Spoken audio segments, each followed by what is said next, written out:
จ้าทั้งสามประการหมายมีพระพุทธพระธรรมพระสงฆ์อันเป็นสารณะที่เปิ่ง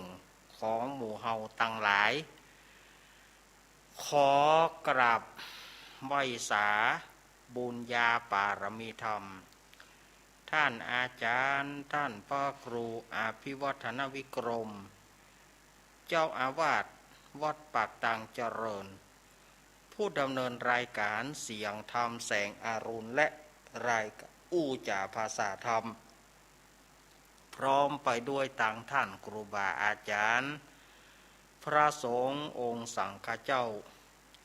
ภิกษุสามเณรทุกรูปทุกองค์ที่ท่านได้เปิดวิทยุรับฟังอยู่ต่างวัดต่างวาด้วยความเคารพอย่างสูงสุดยิ่งครับผมขอสวัสดีเจแล้วก็ขอแสดงความนับถือสวัสดีลุงแหนนพร้อมกันนี้ขอเจริญปอนยาคณะสัทธาญาติโยมศรัทธาสาธุชนคนดีเฮาทุกท่านมาปะกันแล้วเน้อมาปะกันในรายการสารธรรมยามบ่ายยามแรงเป็นประจำตั้งแต่วันจันทร์จนถึงวันศุกร์ถ้าเป็นวันจันทร์อังคารก็จะเป็นรายการของหลวงลุงชัยวัดนาคเสโนหรือว่าตู้ลุงยองถ้าเป็นวันพุธพฤหัสศุกร์จะเป็นรายการของท่านบิ๊กบอสท่านอาจารย์ท่านพระครูอภิวัฒนวิกรมเปิ้นจะได้นำเอาสาระต่างๆมาอู้มาจาศรัทธาญาติโยมแต่เนื่องด้วยวันนี้ท่านอาจารย์ท่านบิ๊กบอสของเฮาเปิ้นติดภาระธุระเปิ้นไปต่างจังหวัดเปิ้นไปงานบำเพ็ญกุศลศพของป้าวินวลอีกที่วัดแม่ห้องไคดอยสะเก็ดเชียงใหม่หลวงลุงก็ไปฉะนั้นก็เลยเป็นหน้าที่ของเก้ากับผมอาตมาภาพสามเณรรักปัญโยนันท์แห่งวัดสันเหมืองตำบลหนองล่องอำเภอเวียงหนองล่องจังหวัดลำพูนเป็นผู้ดำเนินรายการมาปะกันแล้วก็ขออนุโมทนากับสถานีต่างๆที่เปิดลิงก์สัญญาณสู่วิทยุแล้วก็กระจายเสียงกระจายภาพไปหลายที่หลายต่างเช่นว่าสถานีวิทยุคลื่นพระพุทธศาสนาการศึกษาและวัฒนธรรมวัดฝ่ายหินตำบลสุเทพอำเภอเมืองจังหวัดเชียงใหม่คลื่น 104.50 เมกะเฮิรตซ์โดยเมตตาปรมีธรรมของท่านอาจารย์ท่านพระครูสมุวิสุวัตรวรกิจโจสถานีวิทยุวัดพระบาทอุดมน้ำบ่อสาวาอำเภอฝางจังหวัดเชียงใหม่ 100.25 เมกะเฮิรตซ์โดยเมตตาปรมีธรรมของหลวงพ่อสุจิตตานุรักษ์ท่านเจริญโชติธรรมโมแล้วก็ตุปิโจแล้วก็สถานีวิทยุธรรมะของชุมชน 98.75 เมกะเฮิรตซ์ห้วยตองสักเรดิโอตั้งอยู่วัดห้วยตองสักตำบลห่วงเปาอำเภอจอมทองจังหวัดเชียงใหม่โดยเมตตาธรรมของหลวงพ่อวาปีวรมานิตแล้วก็ท่านอาจารย์ชวริตชยวังโสสถานีวิทยุ มนเสียงธรรม 106.25 เมกะเฮิรตซ์อำเภอแม่แจ่มจังหวัดเชียงใหม่โดยเมตตาธรรมของหลวงป่อมงคลวิสิทธิ์แล้วก็ท่านอาจารย์ท่านปรัตน์อุทัยทั้งสองท่านสองอุทัยสถานีวิทยุบ้านทุ่งเรดิโอ 89.50 เมกะเฮิรตซ์โดยป่ออุดมแม่เทียมวันพุทธวงศ์แล้วก็สถานีวิทยุวัดศรีปันเงินสถานีวิทยุแม่วางเรดิโอแล้วก็หลายสถานีบ้านแป้นเรดิโอแล้วก็หลายสถานีที่เปิดรับริงสัญญาณขออนุโมทนากับสถานีต่างๆกับเจ้าหน้าที่ตัวเนาะมาปะก่อนวันนี้เป็นวันศุกร์ที่25 กุมภาพันธ์พุทธศักราช 2565 เดือน 5 เหนือเดือน 3 ใต้แฮมมานี่9 ค่ำนะศรัทธาญาติโยม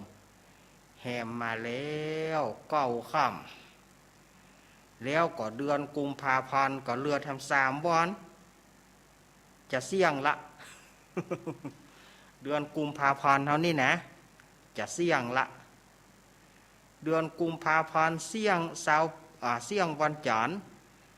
เดือน 5เสี่ยงวันพุธต่อไปกะเดือน 6จะออกแล้วก็เดือนใหม่ก็จะออกแล้วศรัทธาญาติโยมวันเวลานี่เนาะศรัทธาญาติโยมกรรมเดียวก็จะเสี่ยงละกรรมเดียวก็จะเสี่ยงละเนี่ยปีใหม่2565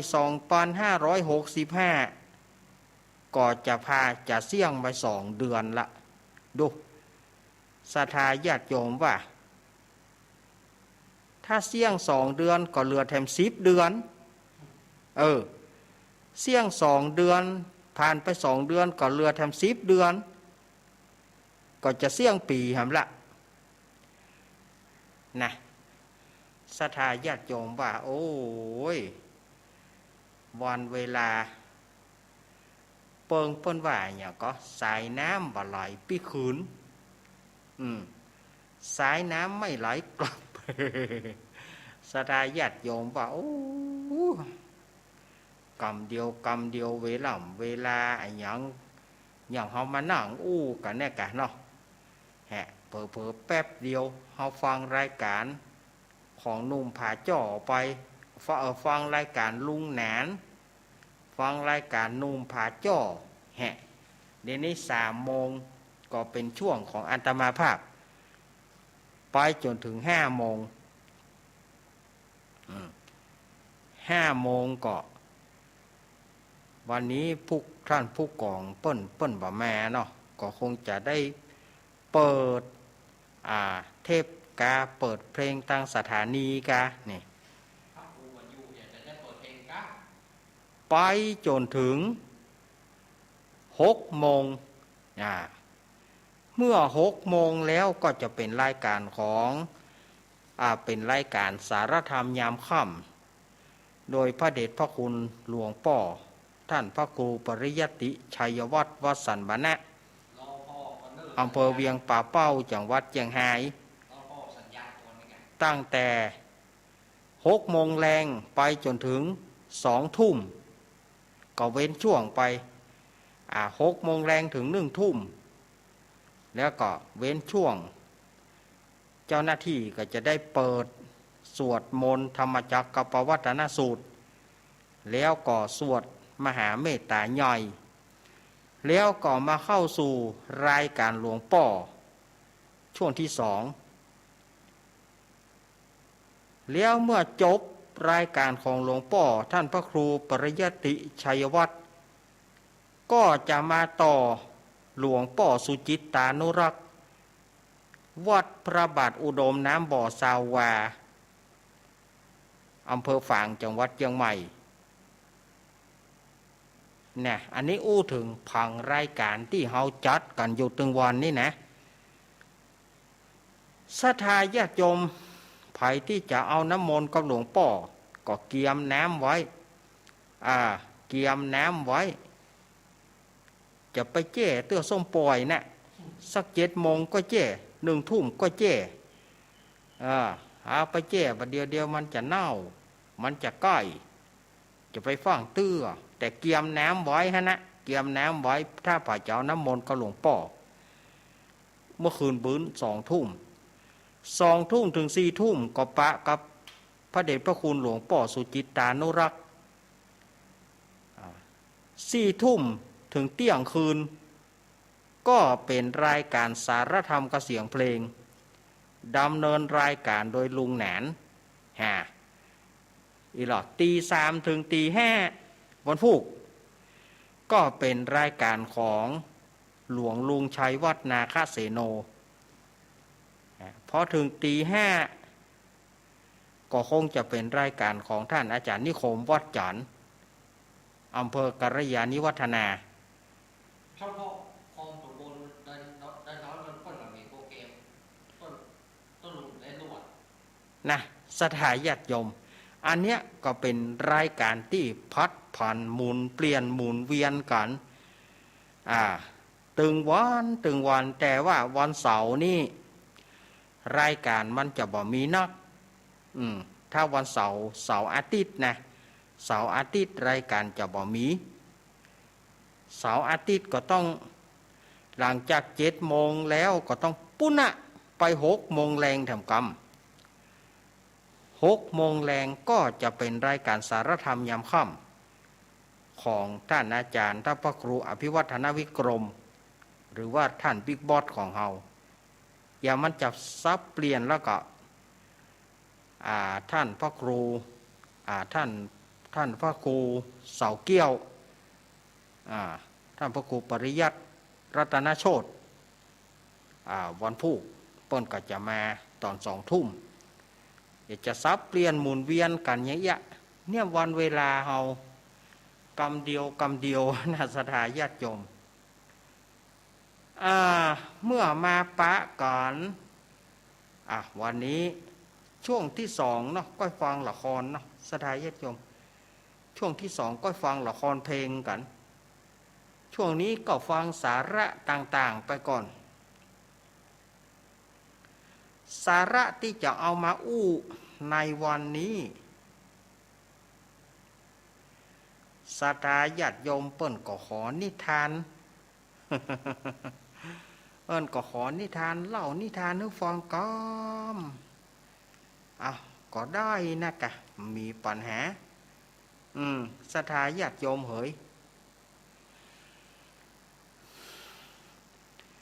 จะเอานิทานในเรื่อง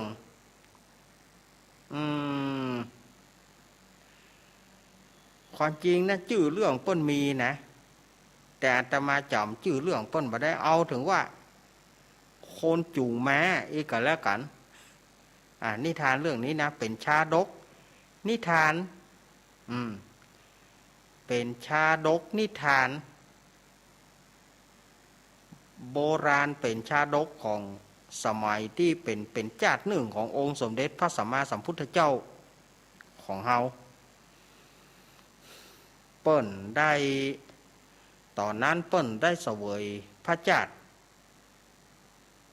เป็นบัณฑิตประจำวังประจำกรุงพาราณสีสมัยนั้นนะ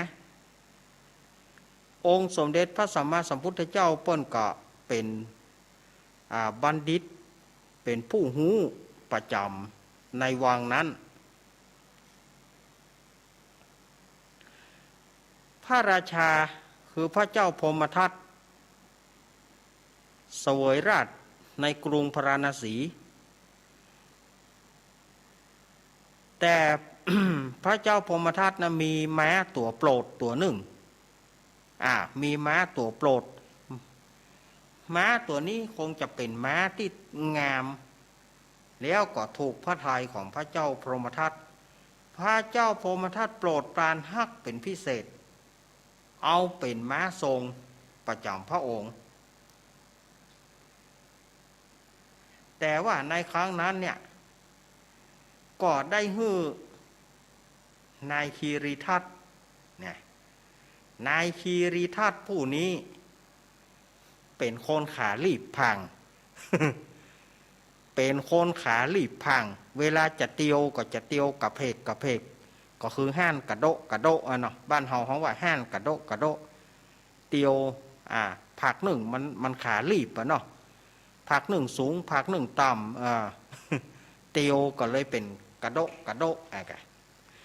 แล้วก่อนนายคีรีทัตเนี่ยก็จะจูงม้าไปกินหญ้าจูงม้าไปอาบน้ำพอจูงเข้าตึงวันนะสถาญาติโยมม้าตัวเนี้ยซึ่งเป็นม้าทรงโปรดของพระเจ้าพรหมทัตเนี่ยก็เกิดนึกสนุกขึ้นมาเพราะมันหันเจ้ามันจูงหรอหันเจ้ามันจูงแล้วก็มันหันท่าทางเตียวกระโดะของนายคีรีทัตเนี่ยทีนี้ม้าก็เอาพ่องม้านี่เปิ้นบ่ซ่อนมันก็หาเปิ้นถ้าจะบ่มีการซ่อนก็ถ้างัวควายเขานี่เขาจะซ่อนมัน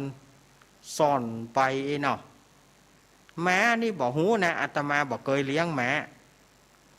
ถ้าเป็นงัวควายนี่ถ้ามันมี2 ตัวหรือว่ามันมีหลายตัวเขาจะซ่อนตวงจูงตวงเขาจะซ่อนตวงจูงตวงซ่อนนี่อย่างใดซ่อนก็คือกำเจือกขึ้นมันไปทางหน้าแล้วไล่ไปถ้าเป็นงัวเขาก็ซ่อนไปเป็นควายเขาก็ซ่อนไปจูงไปเหตุตวงแหมตัวหนึ่งตัวก้นแหมตัวหนึ่งนำหน้าตัวนำหน้าเขากำเจือก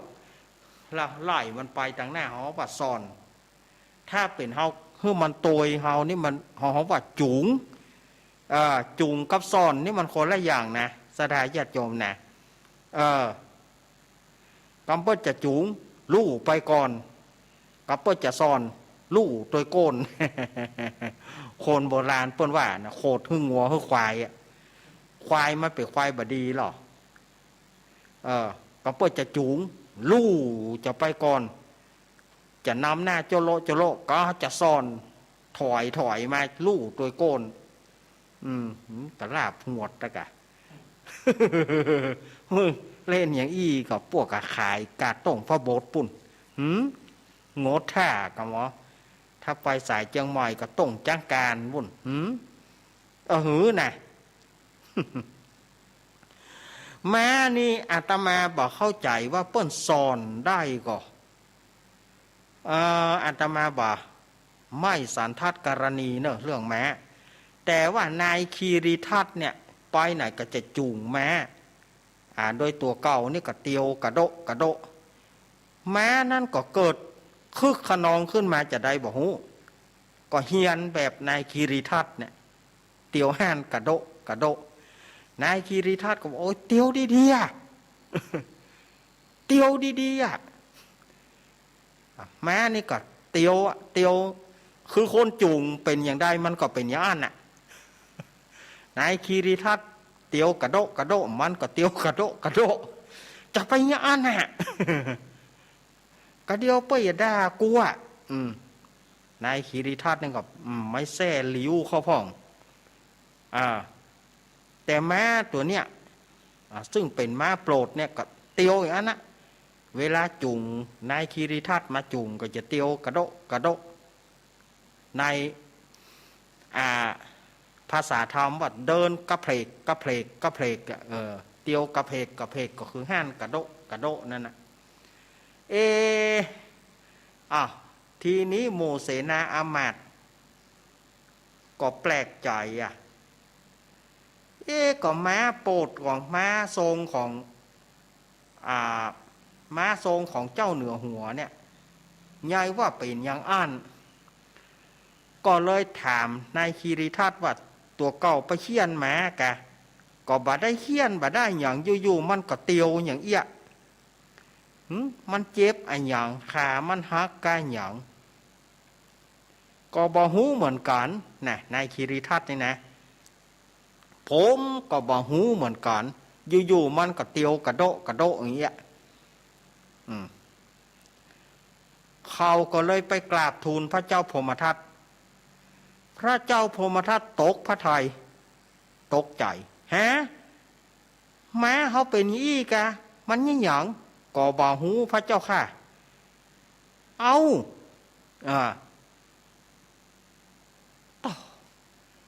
กึดจะฆ่าแม้แต่กึดไปกึดมาก็อินดูเหรอเพราะว่าความผูกพันกันฮักแม้นะ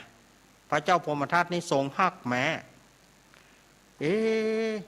เนี่ยใดเนี่ยก็เลยไปพอทอดพระเนตรนั่นเนาะบ้านเฮาทอดพระเนตรก็คือไปพอโอ้มันเตียวอย่างอันแน่ก็เลยฮ้องนายคีรีทัตมาถามนายคีรีทัตก็บอกว่ามอมฉันบ่หูพระเจ้าค่ะอยู่ๆมันก็เตียวอย่างเงี้ยตายละแม้ตัวอื่นก็บ่เป็นมาเป็นตัดแม้ตัวนี้ก่อนเอาแม้ตัวใดก็บ่หูกรรมเต้ามันแล้วก็แม้ตัวใดก็บ่ทรงโปรดเต้ามันแม้ตัวใดก็บ่งามเต้ามันเอาก็เลยฮ้องเอาหมอหลวงมาฮ้องเอาหมอหลวงมาเพื่อมากวดแม้หมอหลวงก็มากวดพอมันก็บ่เป็นอันหยังพระเจ้าค่ะมันบ่เป็นได้อย่างใดมันบ่เป็นมันยังเตียวกระเพกเตียวกระโดกอย่างใดเนี่ยหมอพอดีๆเหรอหมอลายหมอมากวดมันก็บ่มีอันหยังกระดูกก็บ่หักการดูกก็บ่หักแข้งก็บ่หักบ่เป็นหยังบ่เจ็บบ่ปวดหยังเอาเวลาเอาเตียวก่อนมันก็เตียวนะเตียวกระโดะมันอย่างใดกันนี่ที่นี้ก็พระเจ้าพรหมทัตนี่ก็เลยไปเจิญบัณฑิตไปเจิญบัณฑิตโพธิสัตว์เจ้าว่าท่านบัณฑิตแม้ศพแม้โปรดของเฮานี่มันเป็นอย่างใดกัน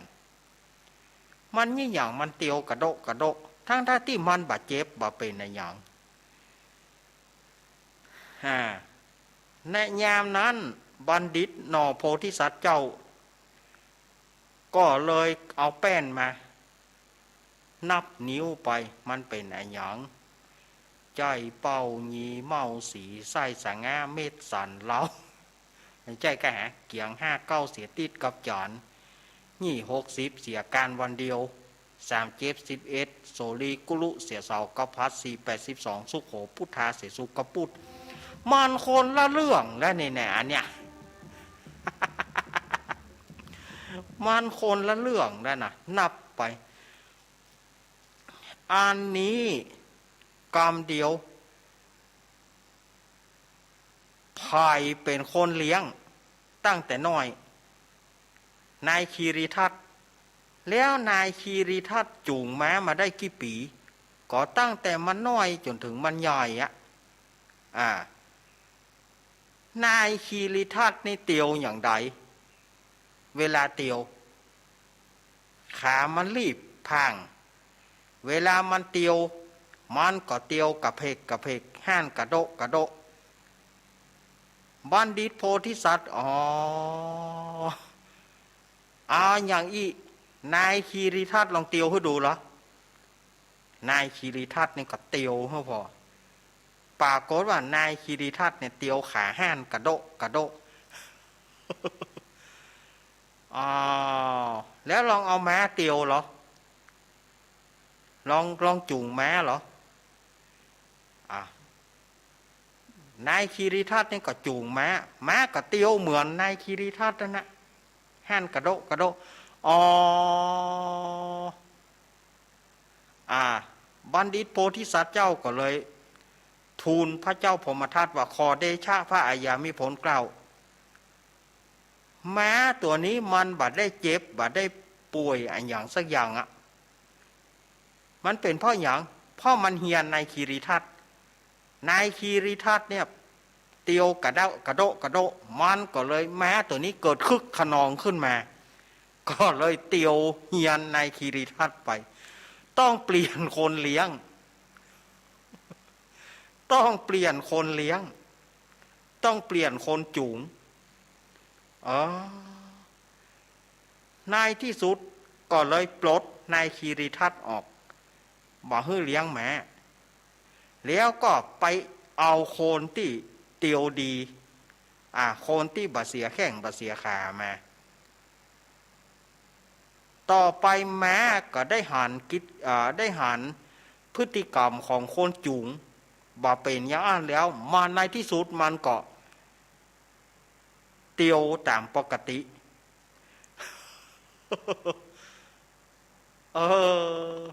ศรัทธาญาติโยมเฮ้ยเฮาจะเนี่ยแต่เปิ้นถึงบอกว่าเวลาจะทำงานอะไรอย่างกะจ้างเปิ้นก็จะต้องมีคนคุณสมบัติบ่บกพร่องบ่บกพร่องบ่พิการเพราะว่าเปิ้นกลัวบางสิ่งบางอย่างเปิ้นกลัวงานเปิ้นเสียเพราะว่าคนพิการบางจำพวกจะทำอะไรอย่างนะจะทำอะไรอย่างคนปกติมันบ่ได้มันก็เหมือนนายคีรีทัตเนี่ยเวลาเลี้ยงแม้มันก็เตียวกระโดแม้มันก็เกิดเหียนขึ้นมา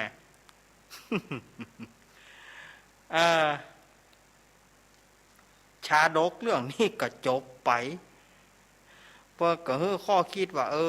จะใจคนจะใจคนก็ควรใจเลือกเฟ้นหาดีๆก่อนจะเอามาเลี้ยงแม้จะเอามาเลี้ยงอย่างต้องหาคนที่ดีก่อนแล้วก็เอามาเลี้ยง เปิ้นก็เลยได้จัดว่าในครั้งนั้นเนี่ยนายคีรีทัตในครั้งนั้นหากได้มาเป็นพระเทวทัตเถรในการบัดนี้ส่วนพระเจ้าพมทัตก็ได้เกิดเป็นพระอานนท์ในจัดนี้ส่วนอ่านว่าบัณฑิตโพธิสัตว์ก็หากได้มาเป็นเราตถาคตในการบัดนี้จบไป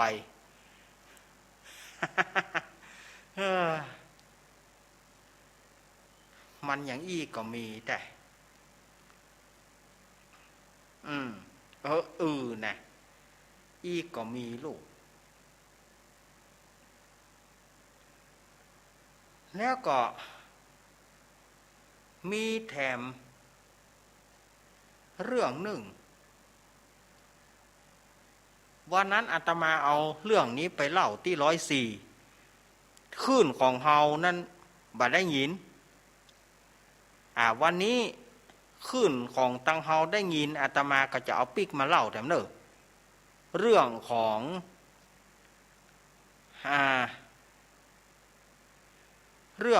ลิงเหมือนกันนะเรื่องของลิงเหมือนกัน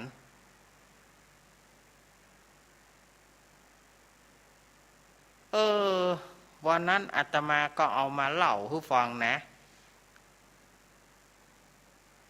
เรื่องของจ่าฝูงลิงนี่นะ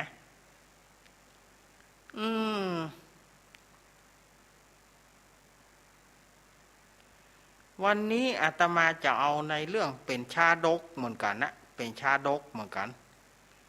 คือเป็นเรื่องของลิงมีลิงจ่าฝูงลิงจ่าฝูงตัวหนึ่งนะลิงจ่าฝูงตัวเนี้ยคือเป็นผู้หวงอำนาจกลัวเปิ้นจะมาเอาตำแหน่งจ่าฝูงกลัวว่าเปิ้นจะมาลู่จ่าฝูงตัวใดที่เป็นตัวปูมันก็จะฆ่าเหีย ตัวใดที่ฮึกเหิมกับมันก็จะฆ่าเหียแม้แต่ลูกนะแม้แต่ลูกของตัวเก่าเนี่ยถ้าลิงตัวใดถ้าว่าแม่ลิงตัวใดได้ลูกตัวปูพญาลิงนี่ก็จะฆ่าเหียวิธีฆ่ามันพิสดารนะสถาญาติโยมวิธีฆ่าลูกของลิงจ่าฝูงตัวเนี้ยมันแปลกไปคือการคบลูกอันทะให้แตกสุมาญาติโยมเนอะอันนี้มันเป็นอย่างอันแต่นะในเรื่องเล่ามีอันหรอกโดยการคบลูกอันทะให้แตกแล้วก็จะฆ่าแม่มันตัวเรื่องราวก็คล้ายๆกับทรพาทรพีนั่นนะเรื่องราวจะคล้ายๆกันนายที่ถ้าเป็นตัวได้เป็นตัวแม่ถ้าลูกลิงเนี่ยเป็นตัวแม่มันก็จะเลี้ยงเอาไว้แล้วก็จะเอาไว้เป็นเมียสืบต่อไปแต่ตำแหน่งจ่าฝูงนี่จะบ่ฮื้อไผถ้าไผฮื้อเขิมมันก็จะฆ่าแม้แต่ลูกตัวเก่าที่เป็นตัวปูเพราะมันกลัวเพื่อจะมาลู่อำนาจลู่ตำแหน่งจ่าฝูงมันก็จะฆ่าเหี่ยอย่างที่อาตมาว่านั่นนะวิธีฆ่าก็คือคบลูกอันทะให้แตกอันเฮาก็บอกไปเกิดกับมันดูเนาะเฮาก็ไปเกิดกับมันดูก็ทำให้ในครั้งนั้นก็มีแม่ลิงตัวหนึ่งแม่ลิงตัวนี้ก็กลัวว่าลูกตัวเก่าจะเป็นตัวปูแล้วจะถูกป่อฆ่าก็เลยหนีไปสถาญาติโยมก็เลยหนีไปเมื่อหนีไปกับไปไกลๆหูว่าลิงจ่าฝูงเนี่ยบาอาจที่จะมาได้ละบาอาจที่จะโตยหาได้ละก็ได้เกิดลูกลิงเป็นลิงตัวปูเป็นลิงเป็นลิงตัวปูเป็นลิงสแหมอันมีปัญญาเฉลียวฉลาดก็คือลิงโพธิสัตว์เจ้าของเราในครั้งนั้นเมื่อลิงโพธิสัตว์ใหญ่หน้ากล้าบานขึ้นมาแล้วก็ถามว่าแม่เฮามาอยู่ที่นี่2 ตัวแม่ลูกห่านสัตว์ตัวอื่นหรือว่าลิงป่าเนี่ยเปิ้นมีป่อมีแม่ครบแล้วป่อของผมมีไหนแม่ลิงก็เลยบอกว่าลูกเอ๋ยจะไปถามหามันเตอะป่อของลูกนี่นะมันเป็นลิงเกเรมันเป็นลิงที่บาดีจะไปคบกับมันจะไปถามหามันย้อนเฮาได้หนีก็กับมันนั่นนะเนี่ยหยังก็ถ้าว่าลิงตัวใดเพราะว่าป่อของลูกเนี่ยมีเมียหลายตัวมีเมียหลายตัวถ้าลิงตัวใดเป็นออกลูกตัวปูลิงแม่ตัวใดออกลูกตัวปูมันก็จะฆ่าเหี่ยโดยการคบลูกอันทะให้แตกเพราะว่าป่อของเจ้าเนี่ยห่วงตำแหน่งจ่าฝูงกลัวว่าลูกจะมาลู่ตำแหน่งจ่าฝูงไป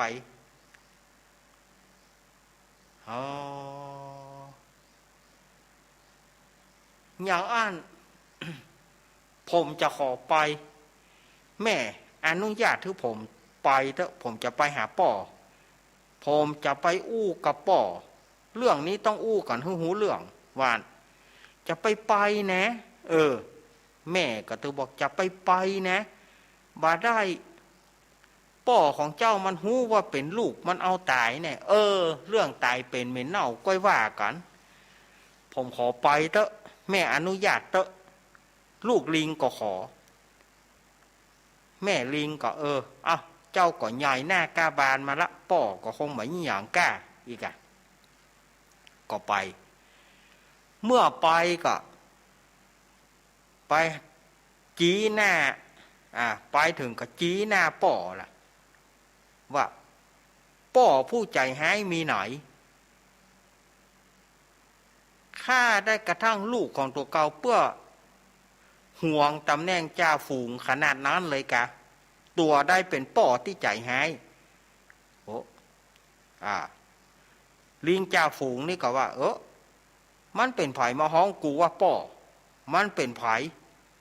มันยังเหลืออยู่กะกูฆ่าตายไปเท่าใดแล้วมันยังบะเสี่ยงแต่กะเป็นลูกลิงตัวใดเขาก็บอกว่ามีลิงแม่ตัวหนึ่งตั้งท้องแล้วหนีไปทำให้ความโกรธของลิงจ่าฝูงเนี่ยก็เลยลุกขึ้นมามึงเป็นไผก็ข้าก็เป็นลูกป่อนะกะเป็นลูกกับลิงไหน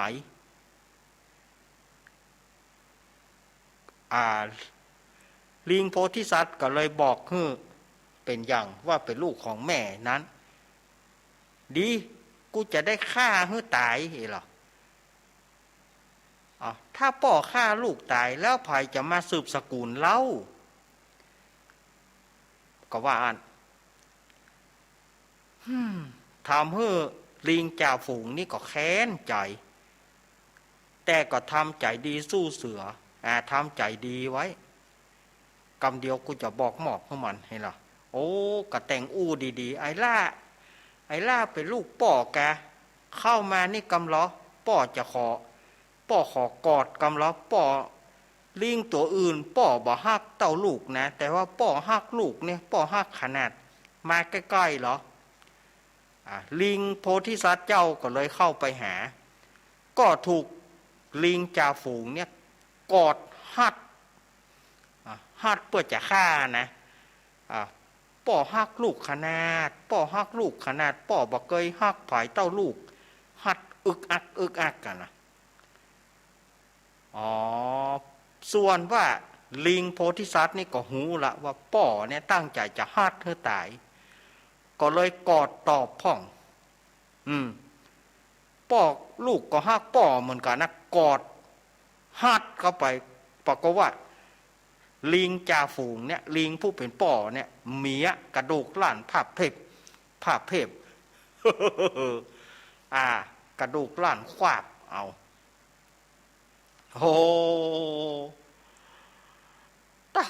ทำความทั้งเจ็บทั้งแขนทั้งอายอย่างใดที่จะฆ่าลูกตัวเก่านายที่สุดก็เลยกึดอุบายว่าที่ในสระน้ำนั้นน่ะมีผีเสื้อน้ำหรือว่ายักษ์อยู่ที่หั่นเฮาควรจะให้ไอ้ลิงตัวเนี้ยให้มันไปเอาดอกบัวเมื่อมันไปเอาดอกบัวแล้วเนี่ยก็ให้ผีเสื้อน้ำยับมันกินหวานก็เลยออกอุบายว่าลูกเฮยบาเดนี้ป่อก็เท่านักแก่แล้วเมื่อลูกมาอยู่ที่นี่ลูกเป็นลูกของป่อสืบสกุลของป่อจะมอบจ่าตำแหน่งจ่าฝูงให้ง่ายๆมันก็จะบ่ให้เหมาะจะได้ขอให้ลูกไปที่สระน้ำแห่งหนึ่ง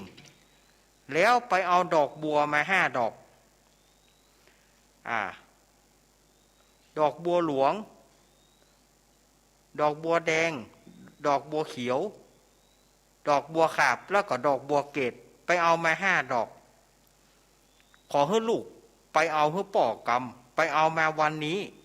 แล้วป่อจะมอบตำแหน่งจ่าฝูงให้ส่วนลิงโพธิสัตว์ก็บ่ฮู้ว่าป่อจะใจไปตายแต่ก็เปิ้นก็มีปัญญาของเปิ้นนะเปิ้นก็รับกรรมแล้วเปิ้นก็ไปส่วนลิงผู้ป่อนะ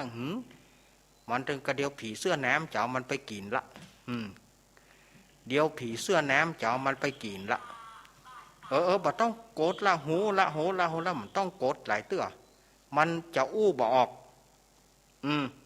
มันจะอู้บ่ออกทีนี้ส่วนว่าลิงโพธิสัตว์นี่ก็ไปที่สระน้ำก็ไปหาว่าสระน้ำเนี่ยมันขุ่นสระน้ำนี่มันขุ่นแล้วก็มีสีแดงเป็นสีเลือดแสดงว่านายนี่มียักษ์ผีเสื้อน้ำนำเอาคนมากินน้ำจึงเป็นสีเลือดลิงโพธิสัตว์ก็เลยบะลงเมื่อบะลงผีเสื้อน้ำก็จ้องอยู่ว่ามันอย่างบะลงมาลิงโพธิสัตว์ก็ตึงบะลงผีเสื้อน้ำก็จึงถามว่าเนี่ยอย่างท่านบะลงมาที่นี่ก็เฮาหานว่าน้ำเนี่ยมันมีสีแดงเหมือนสีเลือดแสดงว่าท่านเอาคนมากินนักเอาคนมากินที่นี่ว่าแล้วลิงโพธิสัตว์เนี่ยก็เลยสอนผีเสื้อน้ำสอนจนผีเสื้อน้ำเนี่ยเลื่อมใสสดาญาติโยมนายที่สุดผีเสื้อน้ำเลื่อมใสแล้วก็ถามว่าท่านมาอย่างนี้ท่านหูว่าเฮาเป็นผีเสื้อน้ำหูว่าเฮาเป็นยักษ์รักษาสระน้ำนี่ท่านมาอย่างนี้ลิงโพธิสัตว์ก็เลยบอกว่าป้อเฮาใจมาถามว่าป้อใจมาอย่างมาเอาดอกบัว5 ดอกมาเอาดอกบัว5 ดอกเพื่อจะเอาไปแลกตำแหน่งจ่าฝูงจะเอาไปเป็นขันตั้งเนาะจะเอาไปเป็นขันตั้งตำแหน่งจ่าฝูงยามนั้นผีเสื้อน้ำได้ฟังแล้วเกิดความเลื่อมใสบอกว่าโอ้ท่านจะเอาไปเป็นขันตั้งเพื่อว่าแลกตำแหน่งจ่าฝูงอีแหละก็ดอกบัว5 ดอกจะป่วยเอาหยังดอกบัวตะอิ่งมาจะเอาเฮาจะเอาไปฮื้อผีเสื้อน้ำก็เลยเอาดอกบัวเป็นกดเป็นกองพุ่นแล้วแบกไปส่งฮื้อลิงโพธิสัตว์เจ้าสดาญาติโยมแบกไปส่งเมื่อลิงจ่าฝูงหานว่าลูกบ่ตายปลายบ่ปอผีเสื้อน้ำเอาดอกบัวมาส่งปุดด้วยความโกรธความแค้นความเจ็บอกเจ็บใจเจ็นล้ำก็เลยอกแตกตายทันทีหัวใจสลายหมดหมายจะฮึ่ป่นไปตายสถาญาติโยมไปมีหัวใจแตกอกแตกตายเมื่อลิงจ่าฝูงตายหมู่ลิงตั้งหลายก็ป้ากันชายโยโห่ฮ้องแล้วเจิญลิงโพธิสัตว์สืบตำแหน่งจ่าฝูง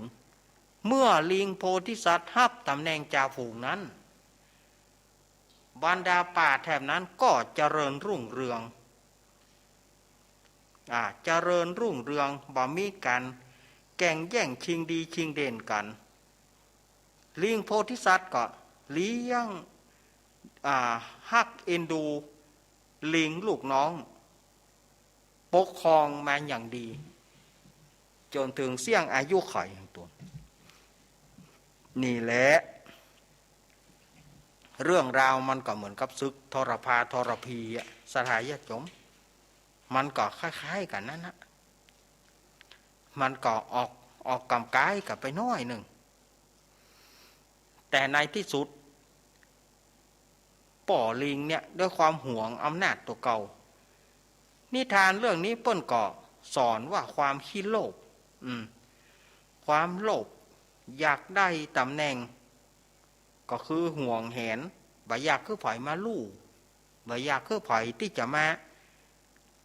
ยึดจะมาลู่อำนาจตัวเก่าก็เลยห่วงไว้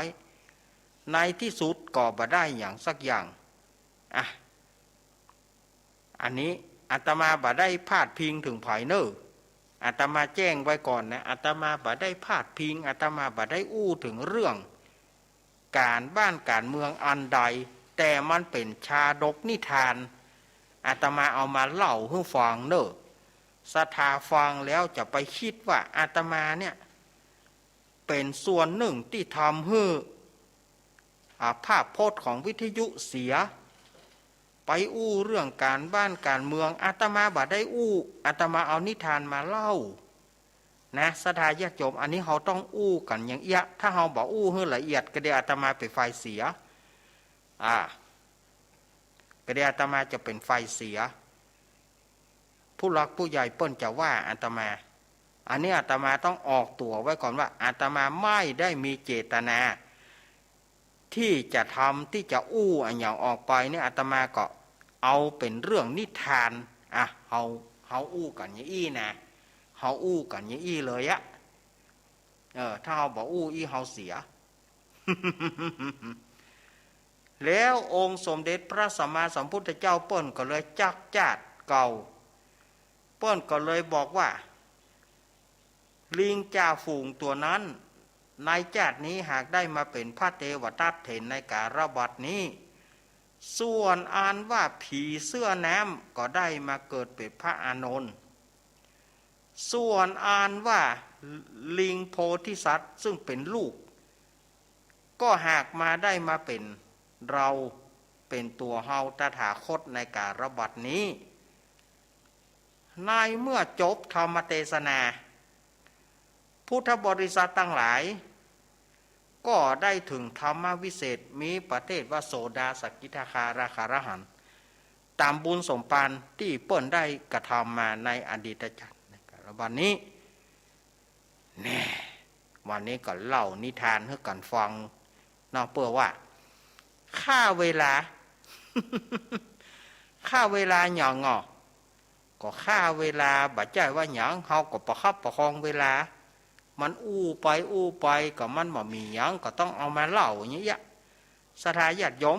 บ่มีหยังก็ต้องเอามาเล่าอย่างเงี้ยศรัทธาญาติโยมก็จะไปลืมเนอะวันที่1ที่จะถึงนี้ก็คือวันอังคารที่จะถึงนี้นะเปิ้นก็จะมีการสร้างบันไดขึ้นม่อนพระศรีสองเมืองเปิ้นจะสร้างบันไดเปิ้นจะลงจอบเปิ้นจะผายศรัทธาญาติโยมผายจะไปห่วมไปแหมก็น้อมเจริญปอนเนอะวันที่1นะเปิ้นจะแปลงคันไดขึ้น เปิ้นจะแปลงคันไดคันไดขึ้นดอยนางเกี้ยวคันไดขึ้นม่อนพระศรีสองเมืองวันที่1นี้เปิ้นจะเริ่มสร้างบันไดเริ่มแปลงคันไดขึ้นละเพราะว่าที่ผ่านมานะคันไดมันแห้งล้ำไปแล้วก็มันจริงมันบัสะดวกได้ยินว่าคนเฒ่าผู้สูงวัยไปตก ผู้สูงวัยไปตกหลายท่านละว่าเดี๋ยวนี้เปิ้นก็จะแปลงให้มันกระชับหน่อยเพื่อมันขึ้นได้ง่ายปุ๊บอาตมาไปขึ้นครั้งแรกที่วันที่19กันยานั่นนะปั๊ดอาตมาบ่ได้ถอดแมสออกเจเอาขึ้นไปถึงหายใจบ่ออกสดายญาติโยมขึ้นไปถึงหายใจบ่ฮอดอิดปัดโอ้โธ่เอาอิดแตะอิดว่าแต่ขึ้นไปครั้งที่2นี้เมื่อขึ้นไปครั้งที่2นี่บ่เป็นอย่างเฮาเฮ้ยขึ้นไปครั้งที่2นี่บ่อิดนะขึ้นไปครั้งแรกหลอนล่อกะฮะหลอนล่อขึ้นนะปัดหายใจบ่พดเอาเจว่ากินข้าวต้มก่อนก็เดียวกันเจฉันบ่ได้เตื้อหายใจบ่พดเป็นว่าเฮาบ่ได้ถอดเม็ดออกเฮาก็ขึ้นหน้าซื่อกันนะโหอิด ครั้งที่2นี้บ่อิดเดี๋ยวนี้ ติอาตมานี่นะอาตมาจะไปครั้งที่3เนี่ยวันที่19นี่นะ19มีนานี่นะเปิ้นก็ย่างนกเข็นเนอะติวขึ้นบ่อยมาเดี๋ยวเปิ้นขึ้นแล้วเปิ้นแปลงแล้วมันก็บ่อิดละมันเมื่อแล้วนี่มันคันไดมันแห้งล้ำไปมันขึ้นยากโดยเปิงน่ะสุมาเนอะแม่อุ้ยอวนเปิ้นขึ้นไปบ่โพธกรรมอุ้ยอวนขึ้นไปโพธกรรมอ่ะจะบอกนกเข็นเอาว่าสังเวชอุ้ยยังบ่ขึ้นที่อันจะเลิศที่จะเลิศมันขึ้นมันบ่มีแฮวแหมเก่านี่เขาไปขึ้นตะการนอกแหมเก่าเขาไปตะการนอกอีกว่ะเปิดมาล่วงลับพอถึงจากนั้นมาแหม5 วันหลังจากที่เขาไปตะการแหม5 วันนะอุ้ยอ้วนก็มาเสียชีวิตในวันที่16 กุมภา16 ธันวาน่าเอ็นดูเนาะอุ้ยอ้วนอันนี้ก็เนี่ยศรัทธาญาติโยมว่าอาตมาเล็งว่ามาเดี๋ยวนี้เปิ้นจะแปลงคันไดอาตมาก็อนุโมทนาบุญกับเปิ้นเปิ้นจะแปลงคันไดนะแล้วก็ปี้พิสมัยเปิ้นก็ ได้คิดกองพระป่าธรรมยัตรากับท่านอาจารย์มหาสมชาติชาตปัญโยบัดเดี๋ยวนี้ก็ได้จัดหลายกองแล้วหรอกองละ20 บาทตังแม่เพนก็ได้หลายกองละทางสะพานบุญตะไฟอาตมาเพ่นะถ้าฝ่ายจะห่วมก็ตังกองนั้นอาตมาจะส่งก่อนวันที่9เนอะวันที่9อาตมาจะโอนอาตมาจะส่งสตางค์ไปละก่อนวันที่9จะไปฮื้อเปิ้นโอนฮื้อก็บอกว่าเดี๋ยวต้องถามเปิ้นที่เปิ้นโอนจ้างเดี๋ยวจะไปซ้อถามเพื่อก่อนอาตมาจะส่งสตางค์ไปวันก็สถาญาติโยมที่จะห่วมตั้งสายใต้ก็จะโทรจะหอมก็โทรหาแม่เพนสะพานบุญอาตมาเนอะ0837644741เอาละสถาญาติโยมอู้กันไปอู้กันมาหมดเวลาช่วงแรกกามเดียวคลื่นสีขาวเฮาอยู่ต่อตอนนี้ก็ลาคลื่นป้อโดมก่อนเนาะขอบคุณป้ออุดมแม่เทียมวรพุทธวงศ์เจ้าของสถานีวิทยุบ้านทุ่งเรดิโอ 89.50 ขอให้กิจกรรมของท่านเจริญรุ่งเรืองมุ่งมา่ปรารถนาสิ่งไหนขอสมความมา่ปรารถนาสถานีวิทยุบ้านทุ่งเรดิโออยู่เป็นขวัญใจของหมู่เฮาคลื่นธรรมะของชุมชนตลอดไปเดียวพักกำเดียวเจริญปอน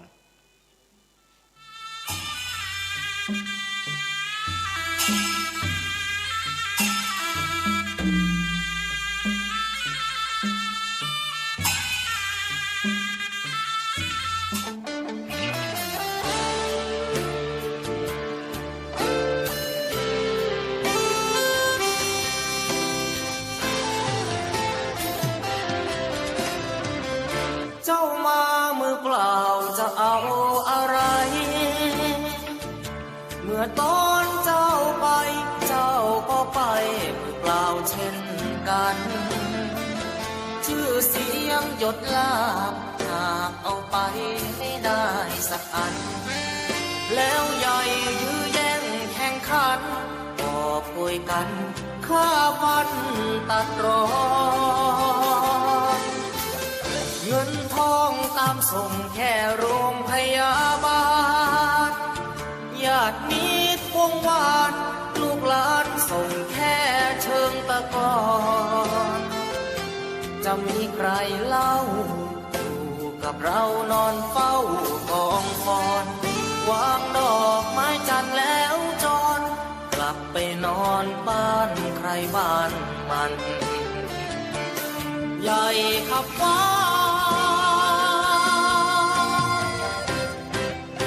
แต่ยังเล็กกว่าฟ้าโลกตึกตูโอทงสุดท้ายนอนลงเหมือนกันไปไม่กลับหลับไม่ตื่นฟื้นไม่มีวันชีวิตหลังความตายนั้นนรกสวรรค์ยังรอบาปบุญดีชั่วติดตัวเมื่อตายเงินทองมากมายคนเอาไปไม่ได้หรอกนอร่างนอนแน่นิ่งไม่ไหวติ่งเหมือนดังต้นตอตราสังมัดแขนผูกคอไฟไม่หงิกงอเป็นเท่าปีพง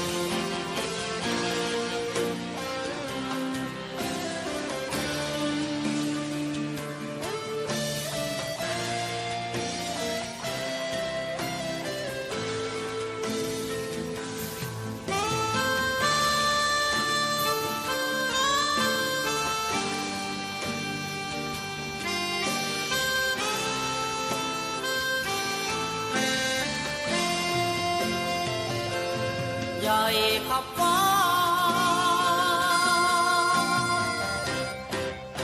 แต่ยังเล็กกว่าฟ้าโลกตึกตูโอทงสุดท้ายนอนลงเหมือนกัน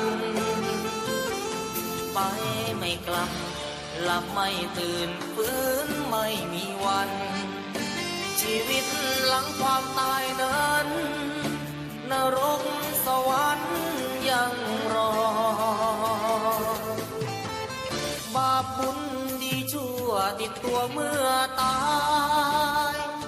เงินทองมากมายคนเอาไปไม่ได้หรอกนอร่างนอนแน่นิ่งไม่ไหวติ่งเหมือนดังต้นตอตราสังมัดแขนผูกคอไฟไม่หงิกงอเป็นเท่าหุยพง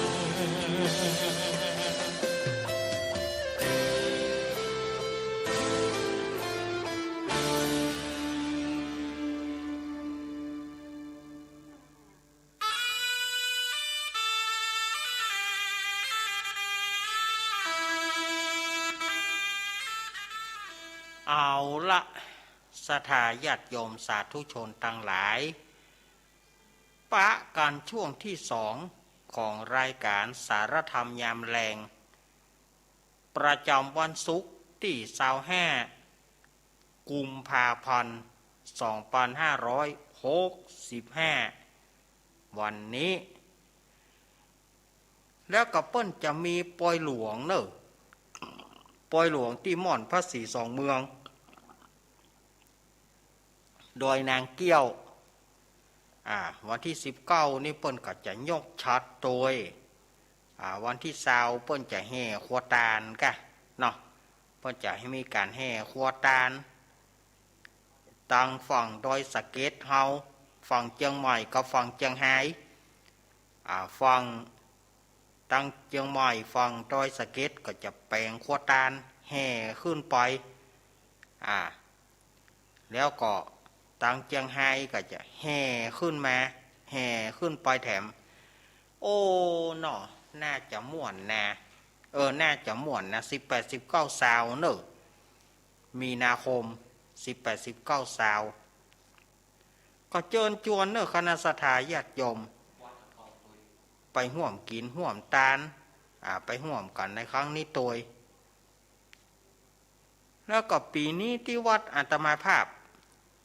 ก็จะมีการส่งน้ำพระธาตุพระเจดีย์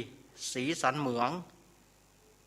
เป็นปีที่2เนอะปีนี้ก็จัดกันภายในนะศรัทธาญาติโยมบ่ได้จัดกันกะเลิกอันใดแต่ถ้าว่าศรัทธาญาติโยมก็เชิญชวนคณะศรัทธาญาติโยมไปร่วมกินร่วมทานกันถ้าศรัทธาญาติโยมจะไปร่วมกินร่วมทานกับวันที่16 เมษายนเนอะ วัดอาตมาภาพนะวัดสันเมืองนะนี่ก็ไปห่วมกินห่วมตานกันส่งน้ำพระเจดีย์สีสันเมืองปีที่2เนอะหลวงลุงชัยวัดเปิ้นประกาศตึงวันนะอาตมาก็คงประกาศเป็นเตื้อไปศรัทธาญาติโยมจะมาห่วมกินห่วมตานก็อาตมาก็บอกว่ากันนะตามเจตนาของศรัทธาญาติโยมแต่ปีที่แล้วนี่กบกะว่าจะจัดพอดีหน่อยเป็นปีแรกโควิดเข้าศรัทธาญาติโยมปีที่แล้วนะโควิดมากวมปีใหม่เอาแล้วเนี่ยใดก็เลยจำเป็นต้องภายในเต้ๆละเอากัศธาเจ้าบ้านเฮาบ้านเดียวนะย้ำบ่ได้อยู่เมินนะปีแล้วนะศรัทธาบ้านนะส่งแล้วก็เมื่อส่งแล้วก็เมื่อ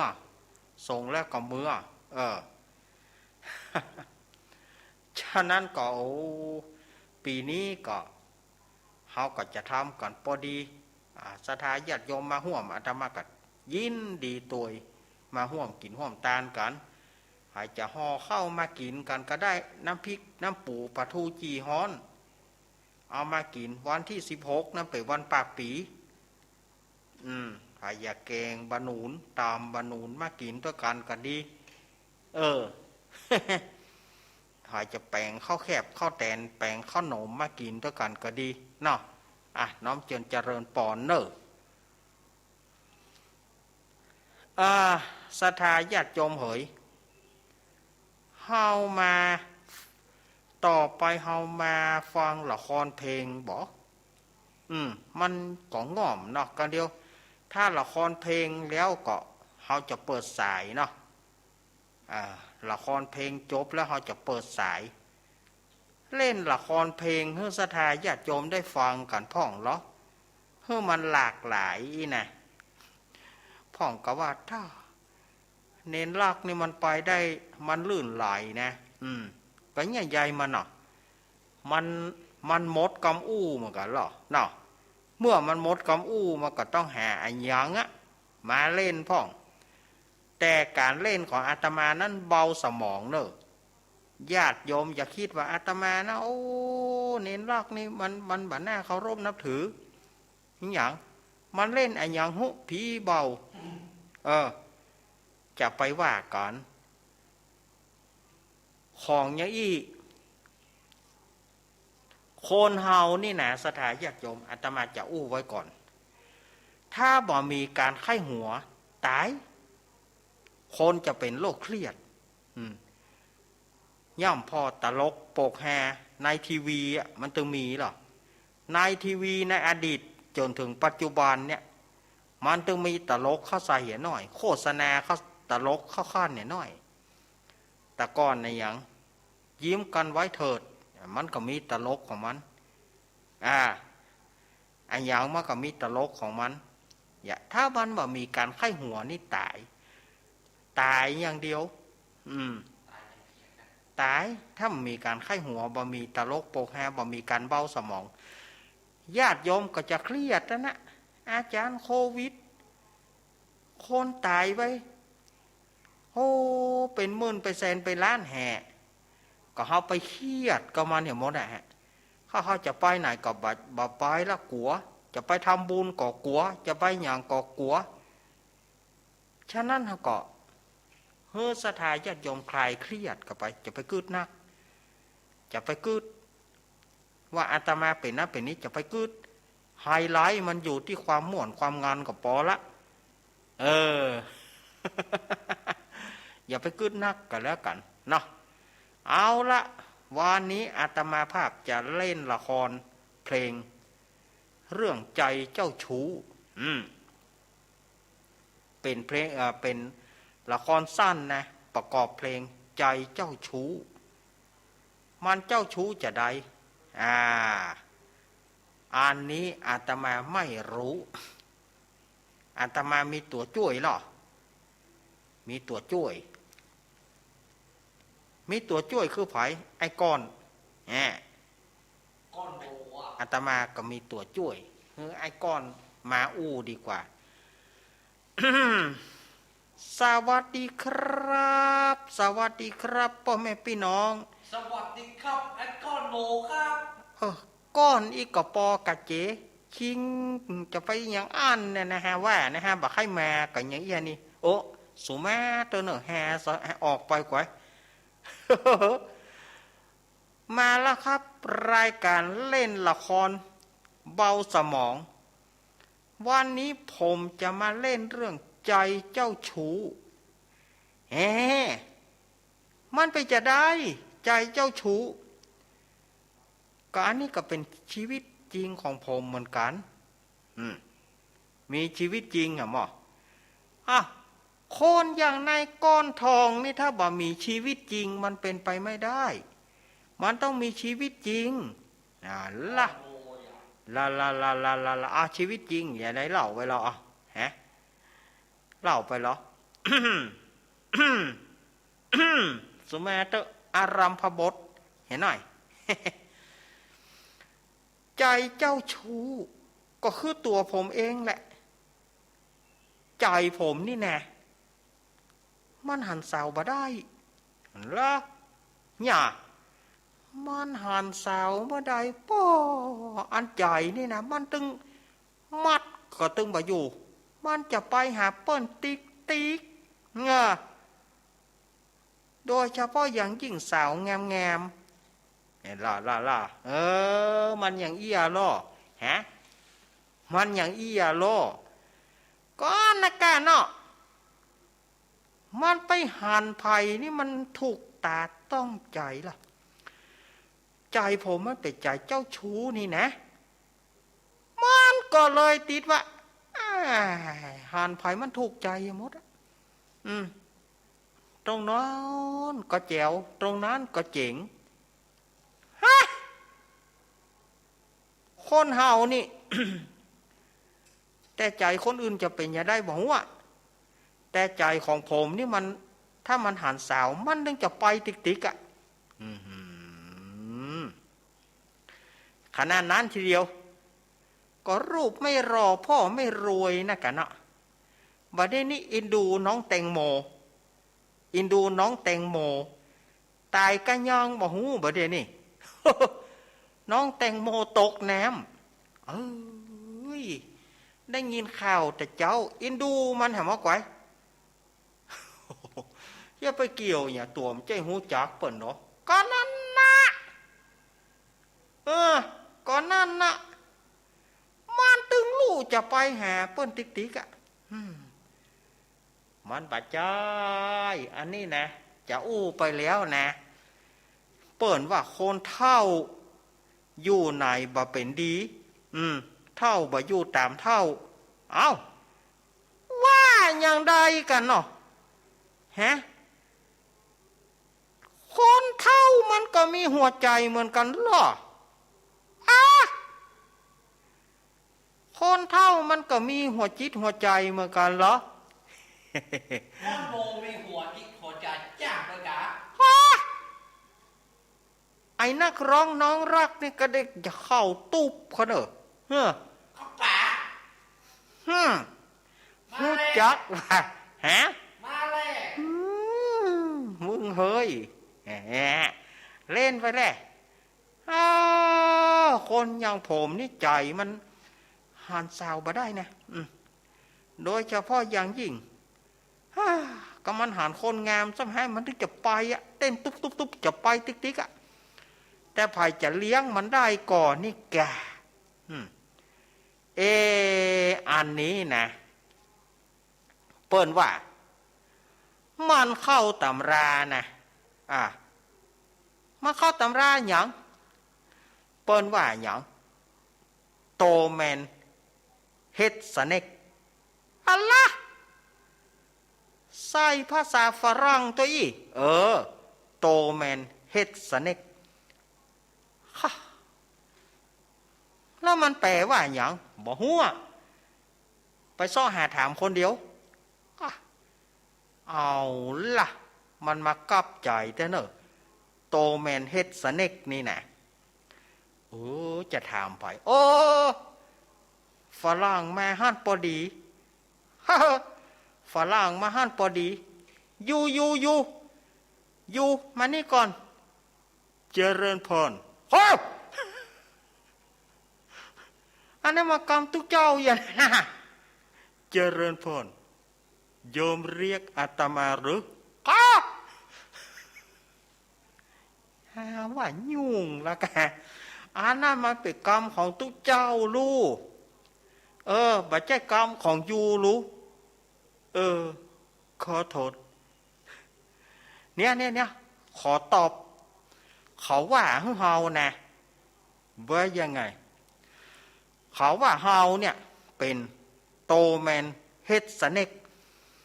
มันแปลว่าอย่างแปลให้เฮาได้ก่อนโตแมนเฮ็ดสเน็กมันแปลว่าอย่างมันแปลว่าอย่างนี้ว่าอย่าได้มันแปลว่าอย่างตอบมาก่อนเหมือนแปลว่าไอ้เท่าหัวงูไอ้วอกไปแล้วนะเจริญพร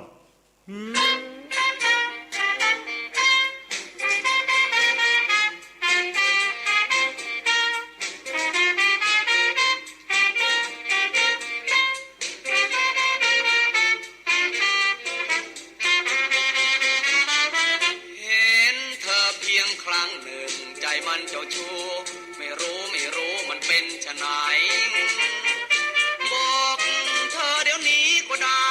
ไม่รู้มันเป็นยังไงพอรับฝันหวานทุกที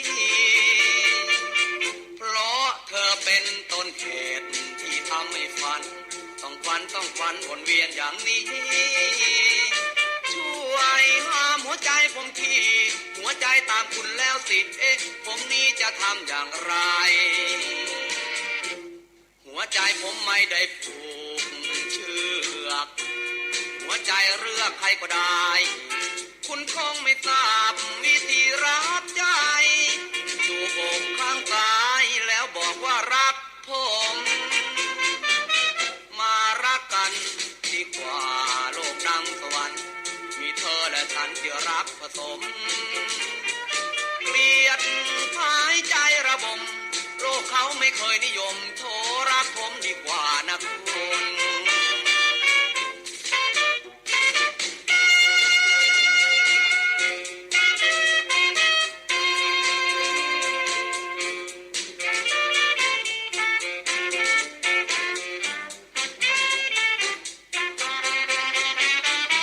เห็นเธอเพียงครั้งหนึ่งใจมันเจ้าชู้ไม่รู้มันเป็นชะไหนบอกเธอเดี๋ยวนี้ก็ได้ไม่รู้มันเป็นยังไงพอหลับฝันหวานทุกทีเพราะเธอเป็นต้นเหตุที่ทำให้ฝันต้องฝันวนเวียนอย่างนี้ช่วยห้ามหัวใจผมทีหัวใจตามคุณแล้วสิผมนี้จะทำอย่างไรหัวใจผมไม่ได้ผูกเชือกหัวใจเลือกใครก็ได้คุณคงไม่ทราบวิธีรับใจจูบอกข้างซ้ายแล้วบอกว่ารักผมมารักกันดีกว่าโลกดังสวรรค์มีเธอและฉันที่รักผสมเกลียดหายใจระบมโลกเขาไม่เคยนิยมโทรรักผมดีกว่านะคุณ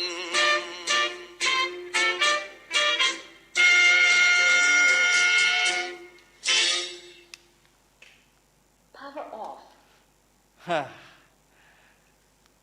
ขอบคุณนะยูเนอะไอขอบคุณยูนักเนอะเจริญพร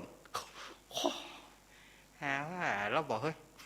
เดี๋ยวตู้เจ้าจะด่าโลฝรั่งอู้กรรมตู้เจ้าอาตมาไปก่อนนะเอาละปอน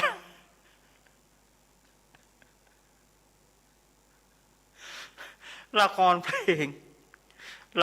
ลงในเรื่องใจเจ้าชู้ก็จบลงได้อีเนาะขอบคุณทีมงานไอ้ก้อนแล้วก็ ไอ้ก้อนและสหายเนาะขอบคุณเนอะเฮาว่า คุณไอ้ก้อนโบนะครับ เฮาว่ามันเป็นลาย ขอบคุณไอ้ก้อนโบเด้อ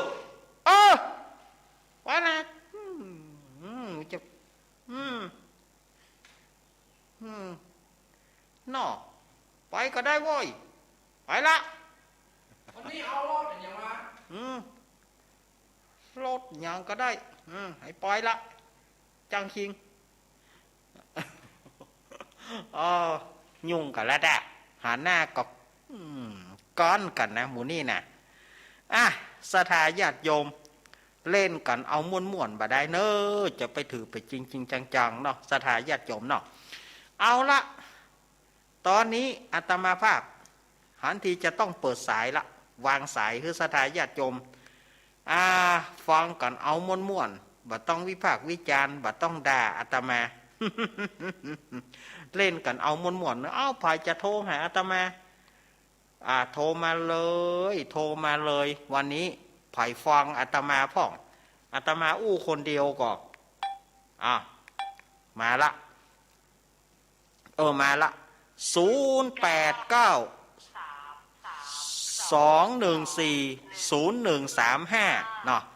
089-214-0135อาตมาจะลองรับสายนี้พอเนาะเจริญปอนนมัสการแล้วลุงเฮน ยายพร ยายพรว่าได อยากจะลบเลยนะ ยายพร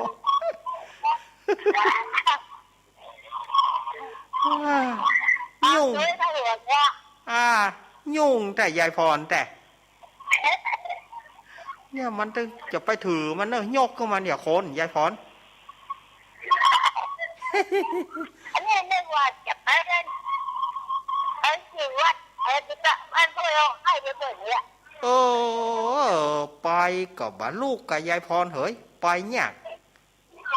เดี๋ยวนั่นแหละเอาไปเป็นเรื่องร้านไปงานนะน่ากะไปเนี่ย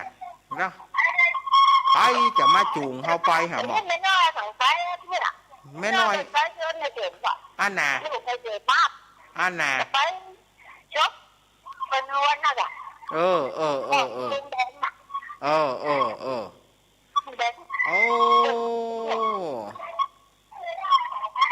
ยายพรแล้วครูแดงครับขอบคุณยายพรเนอะยายพรร้องหัวแดงสันกำแพงเจียงใหม่ยายพรมาละสายแรก0892140135ไผจะโทรมาได้เลยอนุญาตโทเจริญปอนนิ้วกับพนมมือไหว้สาท่านมหาเนนใหญ่แม่อุ้ยอินหายจังวะให้อุ้ยอินเนาะเป็นกำลังใจคือตึงวันนะมาตึงวันก็โทรหาตึงวันเด้อท่านเด้อขอบคุณดีใจดีอกดีใจได้ฝากกับตึงวันเนาะแต่หันหน้าแต่กะขอมันโควิดหายก็เนาะอุ้ยอินเนาะเจ้าต้องว่ามีจักวันหนึ่งกันเนาะต้องมีสักวันน่ะยังกอดว่านะคะครับขอบคุณอุ้ยอินเด้อฟังตลอดเวลาเนอะครับขอบคุณอุ้ยอินแม่อุ้ยอินนี่มีอยู่แม่สาบสะเมิงเนาะอำเภอสะเมิงจังหวัดเชียงใหม่เสมองพ่องไปว่าชื่อปนปีนเสมองอำเภอสะเมิงเนอะ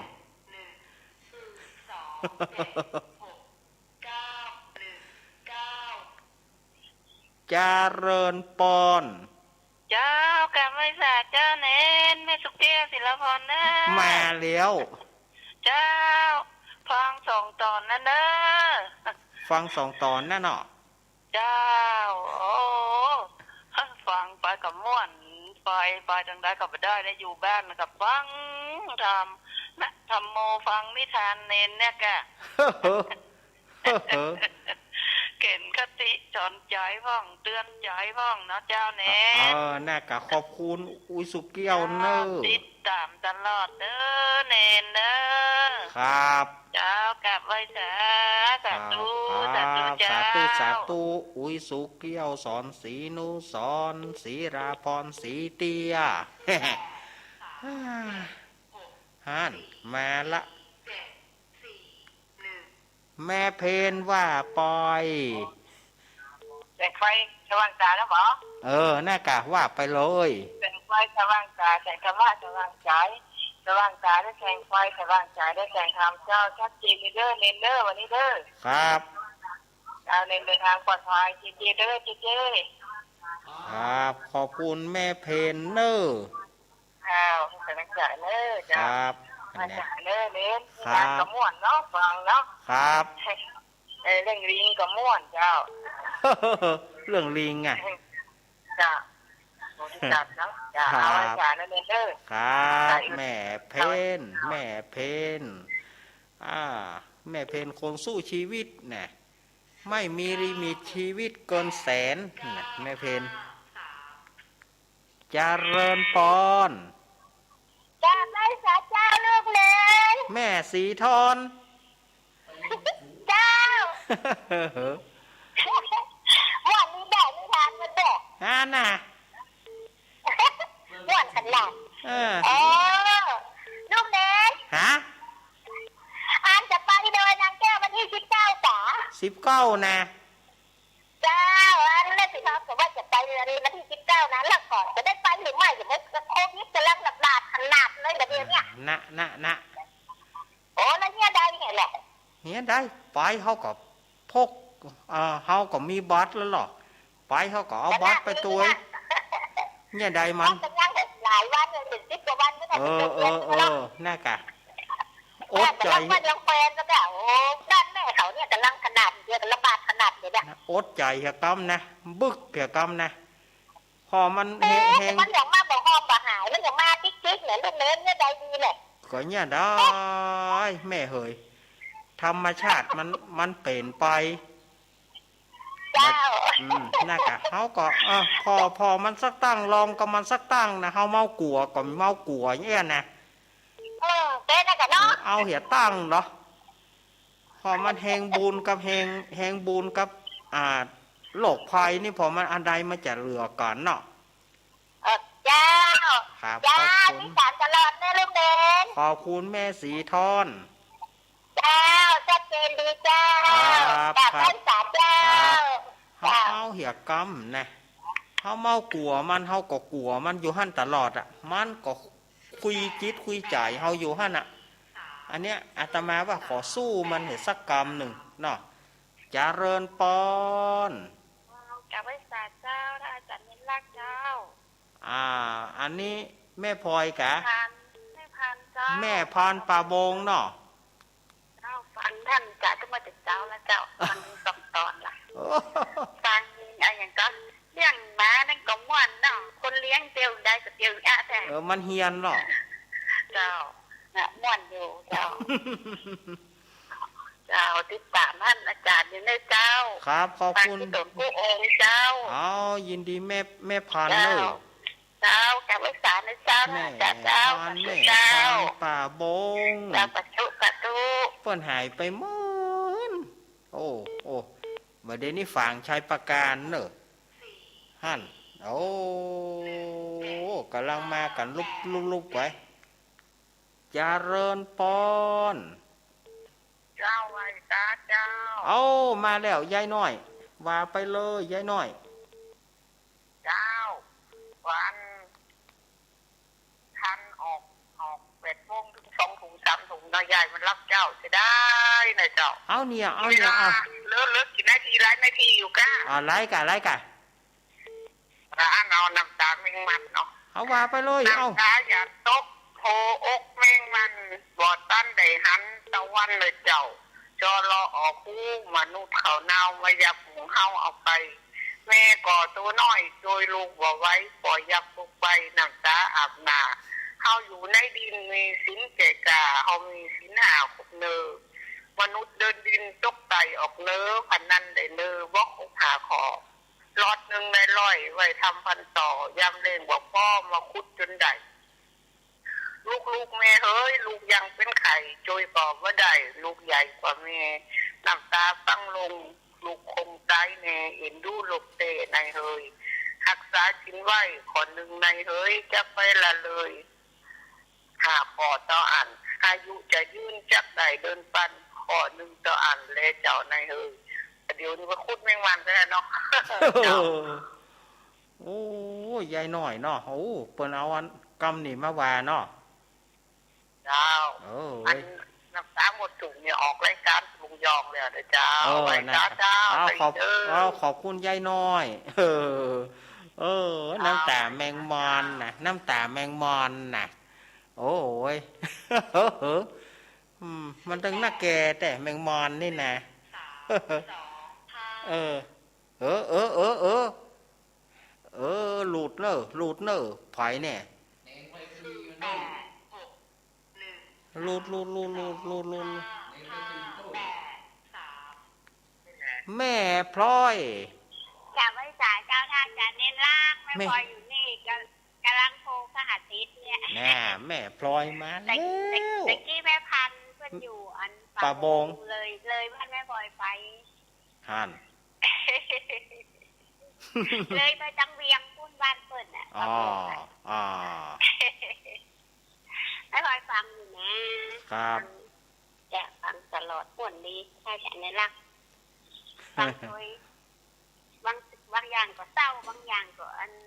ตลกเนาะ น่ากะ บางอย่างมีทิ้งเศร้ามีทิ้งตลกแล้วก็ให้หัวได้เลยบางอย่างก็ให้หัวได้ เออ ฝากความเพื่อเจอหาน้องเจเจสวยนะเจ้า เพิ่นฟังอยู่ เจ้าเดินทางปลอดภัยนะเจ้า ครับ ขอบคุณแม่พลอย เจ้า แม่พลอย แม่พลอยไพรินสุริยะเนี่ยอันนี้แม่เล็กเนอะแม่เล็กโทรมาพ่องบอกให้แม่เหยโทรมาพ่องแม่เล็ก แม่เหยนะ เจริญปอน ไหว้พระเจ้าลูกนี้ แม่จัน เจ้าแม่ไปโมกอะตอนเดียวไปไต่เงา7 วันน่ะเขาถอนตัวจากหนักแม่ไปริมร้อน ฮะ เอาไปติดตังนี่เอาไปล้างมือเอาก็ป้องกันตัวเต็มที่ ก็นั่นน่ะกะ ไปมันทุกงานน่ะที่ขึ้นสีขาวไปไหนเนี่ยหมู่ที่ไปเนี่ยว่ามันได้เห็นดูอาหารเขากินที่เขาไปร้านเหล้าบุญเนาะ น่าน่ะ ไปทำบุญนี่ให้เต็มสบายดีกันทุกคน น่ากะเฮาเมากลัวกับเมื่อใดเฮาได้ไปทำบุญกับเปิ้นน่ะ โอ้ได้ไปไหนอ่ะ ได้ไปไหน ตัว มันหัวกลัวอยู่หั่นน่ะ ป้องกันให้เต็มที่แล้วก็ล้างมือตัวเอาไปสีดมือเอาตัวเนี่ยมันนี่ให้เต็มที่เอาไปกันเนี่ย น่ากะอันแม่ฟังขึ้นไหน เอาฟังพ่อดมแล้วจ้ะ ขึ้นประดมเปิ้นฮับ2 ชั่วโมงกะ เจ้า เฮาก็บ่ฮู้ 8 เดือนแล้วเนาะ2 ชั่วโมงอ่ะ อันกะ เจ้า เฮาก็บ่ฮู้อีแม่เฮย ขอบคุณก็เดินมาจนนักหนาเนาะ ครับบัดเดี๋ยวเปิ้นถวายไป2 ชั่วโมงแล้วเนาะ เจ้า เฮาก็บ่ฮู้เฮาก็อันเมื่อใดก็เฮาก็ลาขึ้นเปิ้นเฮาบ่ฮู้เนาะ ก็มาได้7 เดือนแล้วก็ เฮ้ยสุมาเนอะป้อดมเนอะสุมาเนอะ จะเตรียมดีเจ้ามันใจเนาะ ครับวันที่3นี่ถ้าหากว่าอันซ่อหารถก่อนเนอะแม่ ถ้าได้รถแล้วก็จะไปห่วมเนอะ เจ้า ครับวันที่3นี่นะเดี๋ยวดูวันโชเฟอร์ว่างก็ถ้าโชเฟอร์เปิ้นบัติดอย่างก็จะขอไปส่งสักกรรม อย่าให้จำนะไปทำบุญนะจำ ทำบุญเหี่ยกรรมเนาะ เจ้า ครับขอบคุณแม่จันเนอะ เจ้าขอบคุณลูกเด่นนักเรียนเลยทำมาก็ ครับ นี่ก็แม่จันเรือนใสของเฮาตุเจ้าวัตการ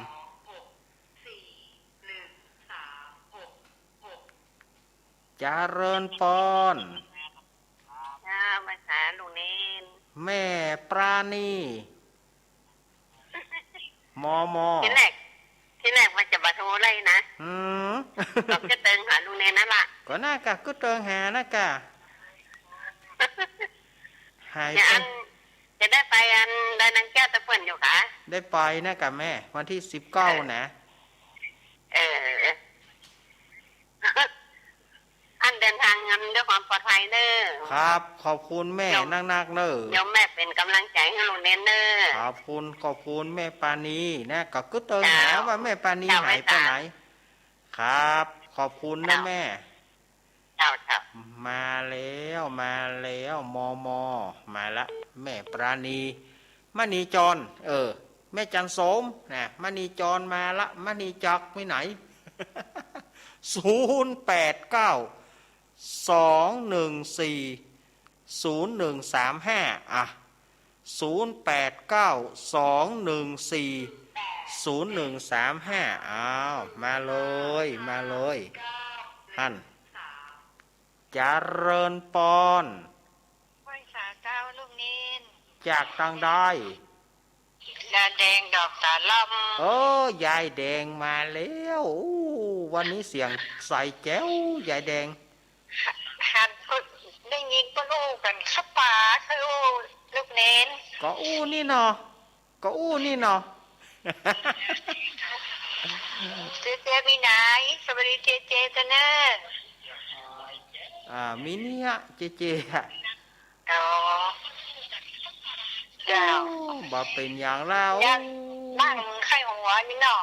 อายุยืนจะนักเงินฮะนักะวางนำมาทางตลกนี่นะนักะถ้าว่ามีการตลกมันบ่ไหวแล้วยายเฮยเจ้ามันต้องได้ไข้หัวข้องทำบุญทำทานไปเนาะเขามีน้อยให้เราตามน้อยเนาะนักะเจ้าสาธุวันพุธโทรมาแถมเล่อวันพุธ104นะยายแดงฟังไว้ฮอตปากกระตุยเนาะครับเจ้าครับขอบคุณยายแดงดอกตะล่อมดอยป่าโคงโดงป่าคอยยายแดงรัตนะอีเนาะเปิ้นก็จัดดีแล้วเหรอเนาะเพราะว่าของอย่างอีมันต้องใช้เวลาเฮาเป็นอย่างบะเดียวยิ่งเฮาสูงอายุเนี่ยเฮาใช้เวลามันจะหายกำเดียวมันหายมันเป็นนี่เป็นได้นะแล้วกว่าที่มันจะหายกว่ามันจะเข้าตีเข้าตางนี่นะสถาญาติโยมเฮยอาตมาตึมจ้างจะว่าอย่าได้ละมีก็หา089-214-0135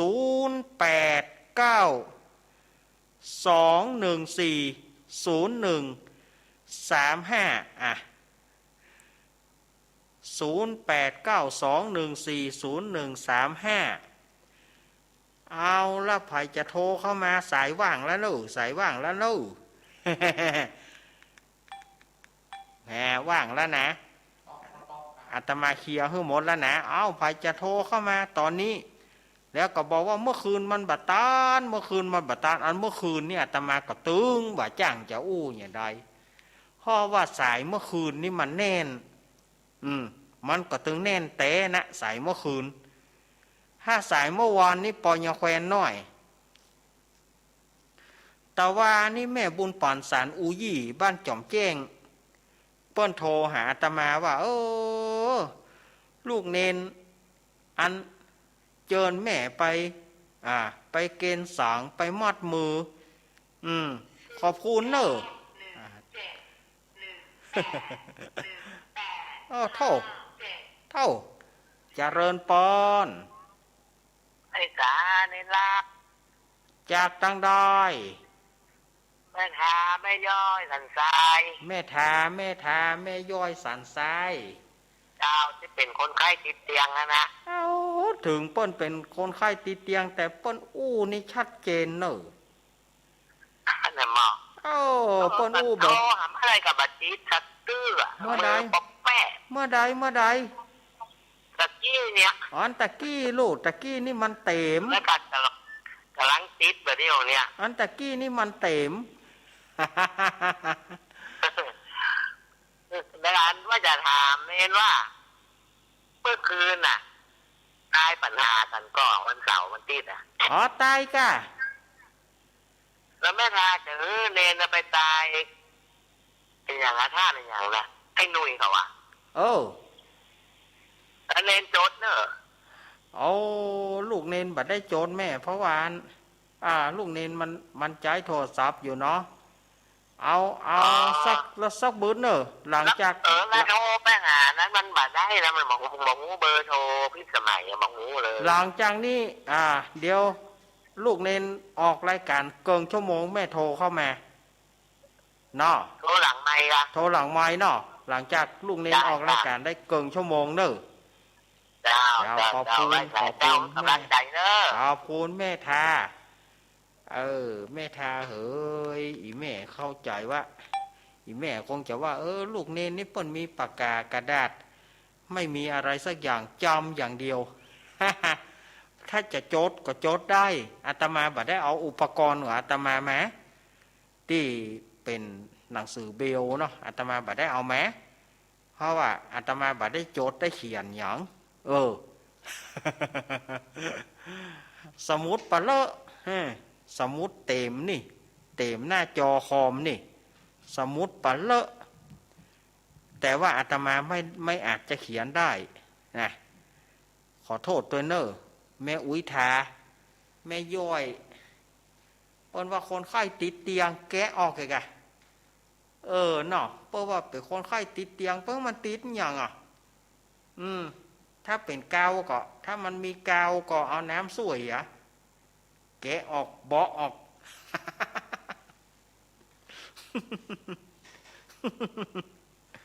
เนาะมันเป็นคือมันติดนี่อย่างเนี่ย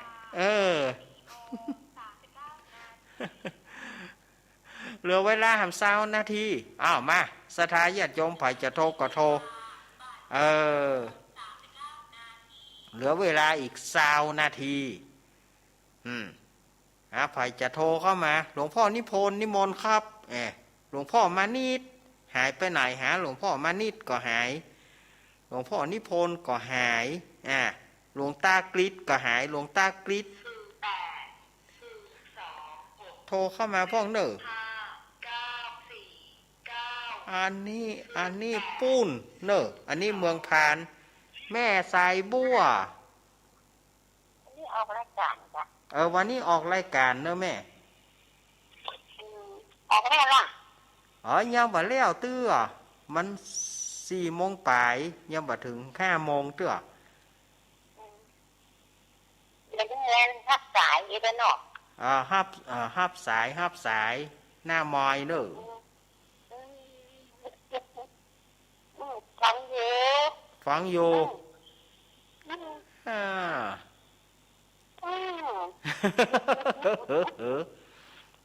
แม่สายบัวพวกเจนนี่แหละ ครับ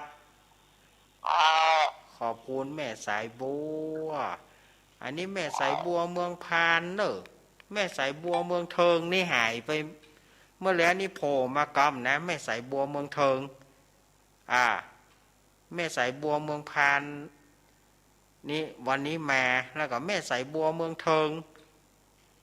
หายไปเนอะแม่จันสมมณีจักก็ดีแม่สมศพแม่ข่าก็ดีมีน้อย โทรมาโทรมาแต่กี้ปุ๊บลูกกันนี่จนว่าป่อบุญตาน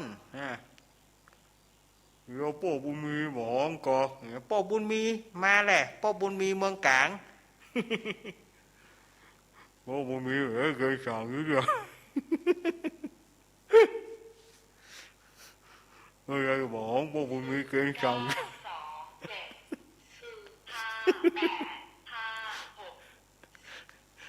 เจริญปอน การเน้น จากตังได้ อันนี้จากแม่แจ่มมันมาเด้อ แม่แจมเนาะ จากแม่แจ่มโอ้ม่วนดีเล่นออกรายการเลยรู้สึกว่ามันผ่อนคลายสำหรับคนเฒ่านี่ฟังแล้วมันเป็นสูบอายุงานแก๊บเหมือน ครับ ครับตัวนี่เดนั้น เอานิทานในที่พญาอินทร์สร้างโลกมีของวัดอ่ะ ฮะ พญาอินทร์สร้างโลกอ่ะ อ๋อเดี๋ยวมันจะเกี่ยวเนื่องกับ มันจะเกี่ยวเนื่องกับเรื่องใดในกันเนอก็เดี๋ยวจะไปเราไปเสาะหาก่อนเนาะ มันเป็นเหมือนคล้ายๆเจ้เนี่ยพญาอินทร์สร้างโลกไงเนี่ย ฮะ คือพญาอินทร์นี่มันสร้างโลกมนุษย์ที่เนี่ย มันเสกมนุษย์มาสองคนมีคนวิจัยคนแล้วมาสร้างโลก อิบอาดามแล้วก็ แล้วก็เส้นควายเสกควายให้ตัวหนึ่งสำหรับเอาเนี่ยนะเงินมนุษย์กินแล้วก็เสกแมวมาตัวหนึ่งให้เข้าสมบัติของมนุษย์ แล้วก็เสกอีวอกของตัวหนึ่งคือมันให้มันรักษาป่าไม้กันมาถ้ามาเน้นบ่มีผมว่าคือส่งไลน์มาเนี่ยคือเอาเข้าไลน์แล้วก็คนไหนจะเอาวันใส่ไลน์ให้บ่ได้ลายอ่ะป้อเฮ้ยพอดีว่าตาลูกบ่ดีเนาะลูกบ่ได้เล่นบ่จ้างลาย เอาเข้าไลน์ให้พ่อแล้วพ่อเอาส่งมาทางไลน์ได้มันเข้าบ่ได้ป้อเฮ้ยสุมาเตอเอาขอบคุณเด้อป้อจะเอาเข้าไลน์อย่างได้ป้อเฮ้ยโคนตาบ่ดีจะไปเล่นไลน์อย่างใดอ่ะป้อเฮ้ยป้อก็ว่าส่งเข้าไลน์กับไลน์อย่างใดบ่เดี๋ยวนี้ไลน์โก้งการโก้งไลน์เลน การโก้งไลน์เลนได้กันเนาะเจริญพร รอบสองนะลูกเนน แม่จอน ก็นิทานที่ตุลุงเล่าไปแล้วเหรอตุนได้ยินกะ หน้าเฮาก็บอก จุดเปิดขออายุอีบอกขออายุไกวยังมาปอกกันเนี่ย อ๋อเรื่องนั้นนะบอก ตุลุงเล่าแต่ว่าคือเนี่ยก็นี่เปิดฟังนะนั่นนอเนี่ยการแม่จอนมายืนยันละมันจะสร้างกันนะเปิดฟังกันแล้วครับขอบคุณแม่จอนอายุเก่าวอกก็เตี้ยวอย่างวอกนะฮะหน้ากาก็เพราะว่าสัตว์ต่างหลายมันมีอายุถึง10 ปีอายุ30 ปีอ่ะหมู่นั่นก็บ่เอาเนาะแม่ก็บ่เอาวอกก็บ่เอาเจริญปอนมาแล้วแม่สมเจ้ามาสการเจ้ามาแล้วรอเวลาว่างนะคะก็ว่างตะกี้ว่างจบว่าตะกี้ว่างเลยถ้ามันโทรไปไปมีคนอู้อะไรอ่ะฟังอยู่เนอะประเทศบางฟังนะเจ้าฟังทุกครั้งทุกตนทุกองค์ขอบคุณเดี๋ยวเอาก่อนเนี่ยการตัวยังอะเอาเนี่ยตัวยังมือมีข้างเนี่ยมีข้างขี้ฝุ่นเจ้ากำลังใจเนอะครับฟังเมื่อคืนเขาฟังเมื่อวันเขาฟังผู้ตนผู้องค์เนอะคือกำลังใจผู้ตนผู้องค์นะเจ้าขอบคุณเนอะนมัสการนะเจ้าขอบคุณแม่สมแม่สมนี่อารมณ์ดีตลอดแต่เนตะแม่สมนี่แม่จันสมกัดแม่สาวแม่อายเจริญปอนเจริญปอนจากที่ไหนกเจ้ากมาแล้วแม่บุญเจ้าวันนั้นว่าจะห้องมาแป่งขนมแม่บุญถ้าอย่ารับไปเหียวันนั้นใครรับข้ารับดอกวันพูกเด้อพูกมีสูตรเด็ดๆอย่างว่ากันเด้อวันพูกเจ้ายังมีเวลาเนอะถ้ามันมีเวลาก็เป็นยังมันอื่นเข้าไปเลยที่สำคัญกว่าเจ้า กะปานกันนะกะแม่บุญ มันเป็นอ้างเราเน้นเรานิทานหมดนี้ ได้ฟังแม่บุญ เออ นะแม่บุญนะ อยู่ตลอดเนอะ ครับ วันนี้เต้นเพื่อนเนาะ วันนี้แตน เจ้าคนบอกว่าเจ้าอาจารย์ท่านพระครูบอกเรา ครับ เจ้าอันน้องเดมาเจมากกว่าน่ะ มีเนี่ยกะ จ้าวันนี้เจตัวเนอะจ้า วั วัน นนี้เนอะพี่นักเล่น ครับ วันพุก จ้า ก็ ภาษาเจ้า วันพุกก็เอา ภาษา วันพุกก็ปากันเอาวันไอ้ยังก็คะแนนเพลงแหมเนอะ จ้าภาษาเจ้า วันนั้นการยายพรน่ะยายพรนกเอียงจ๋าอีเนี่ยว่าถ้าเฮาอดไข้หัวมได้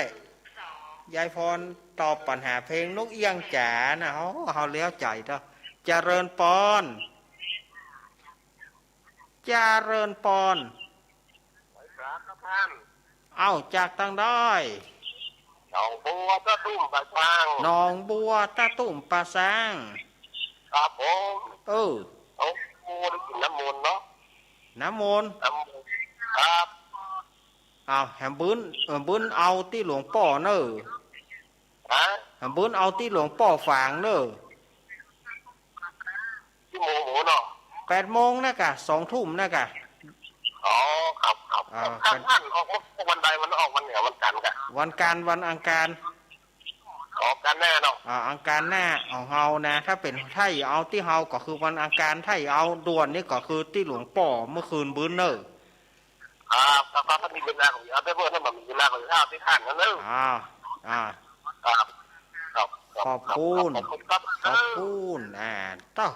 หนองบัวบ้านหมูน้อย หนองบัวนี่นะแต่ก่อนเปิ่นโด่งดังเนอะขายหมูน้อย สถานญาติโยมขายซื้อหมูน้อยนี่ม่วนนะ แต่ก่อนนะประมาณ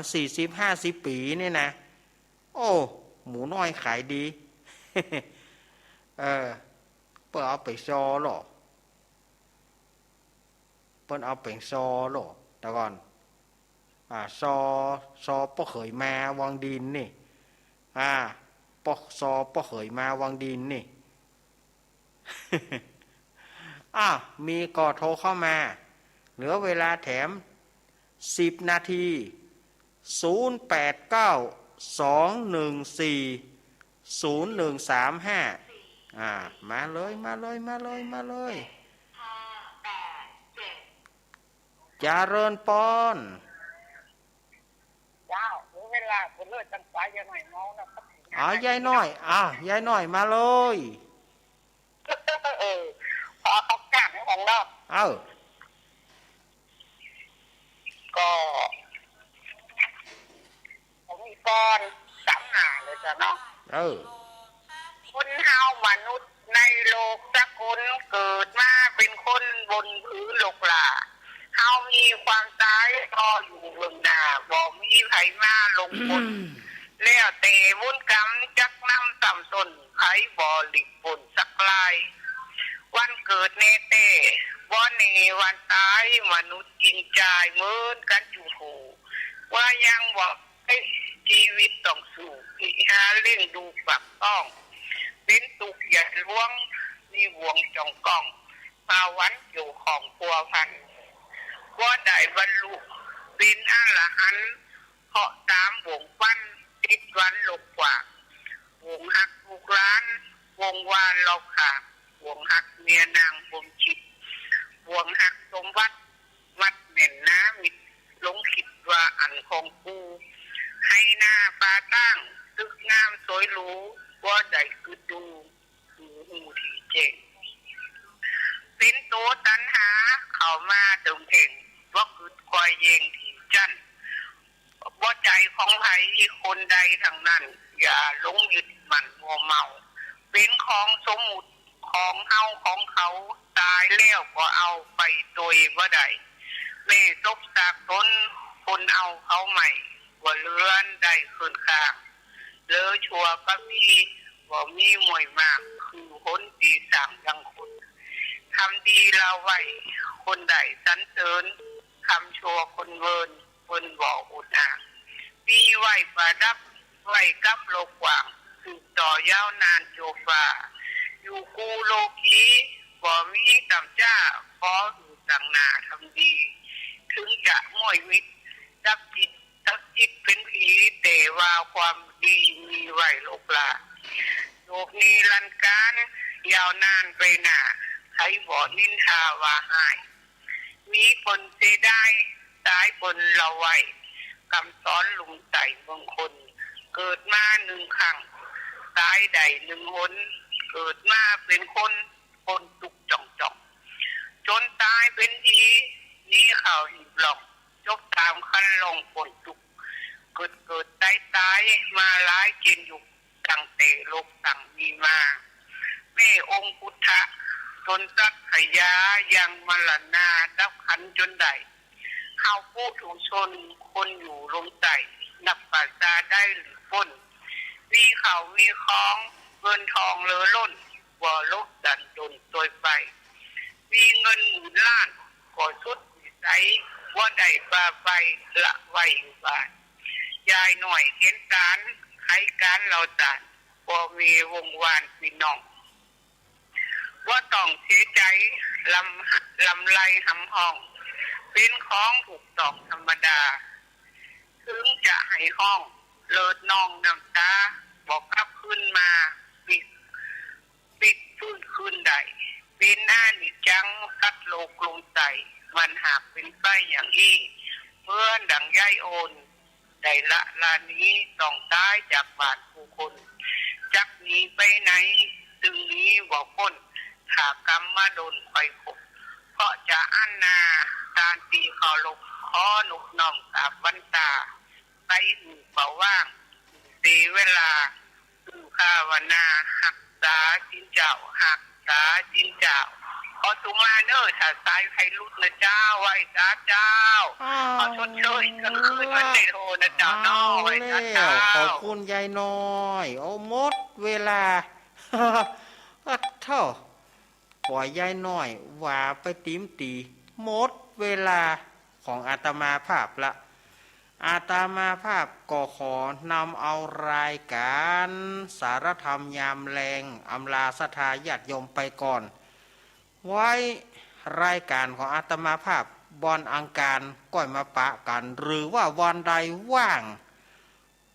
ท่านบิ๊กบอสเปิ่นบอกว่ามาเนอจอดกำเนอวันใดอาตมาก็จะมามาจ่าแถมถ้าวันใดบอกว่างเฮาก็ก้อยปะวันที่เปิ่นฮื้อเวลา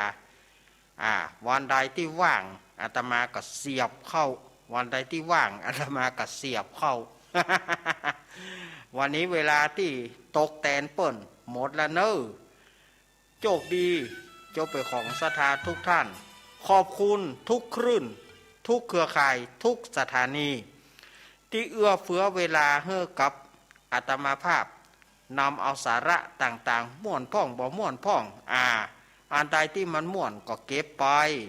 สืบลูกสืบเต้าไปอันใดที่มันบ่ม่วนก็ฟังแล้วก็เบาสมองฟังแล้วก็เลี้ยวหั่นบัดถ้าคิดอันอย่างนักเนาะศรัทธาญาติโยมขอศรัทธาญาติโยมเฮาเงินไหลกองทองไหลมาเสี่ยงเดือนกุมภามีนายังรอเสี่ยงมีนาเมษายังรอนะศรัทธาญาติโยมสู้กันต่อไปเผชิญภัยกับโรคภัยไข้เจ็บเฮาบ่ต้องกลัวมันมาเหนือมันมาก่อนมันมาหลังเฮาบ่ใช่มันมาก่อนเฮาศรัทธาญาติโยมอยู่ดีมีสุขเหมือนกันจุปุจุคนเนอจัตตารโอธรรมวัฏันติอายุวโนสุขังพลัง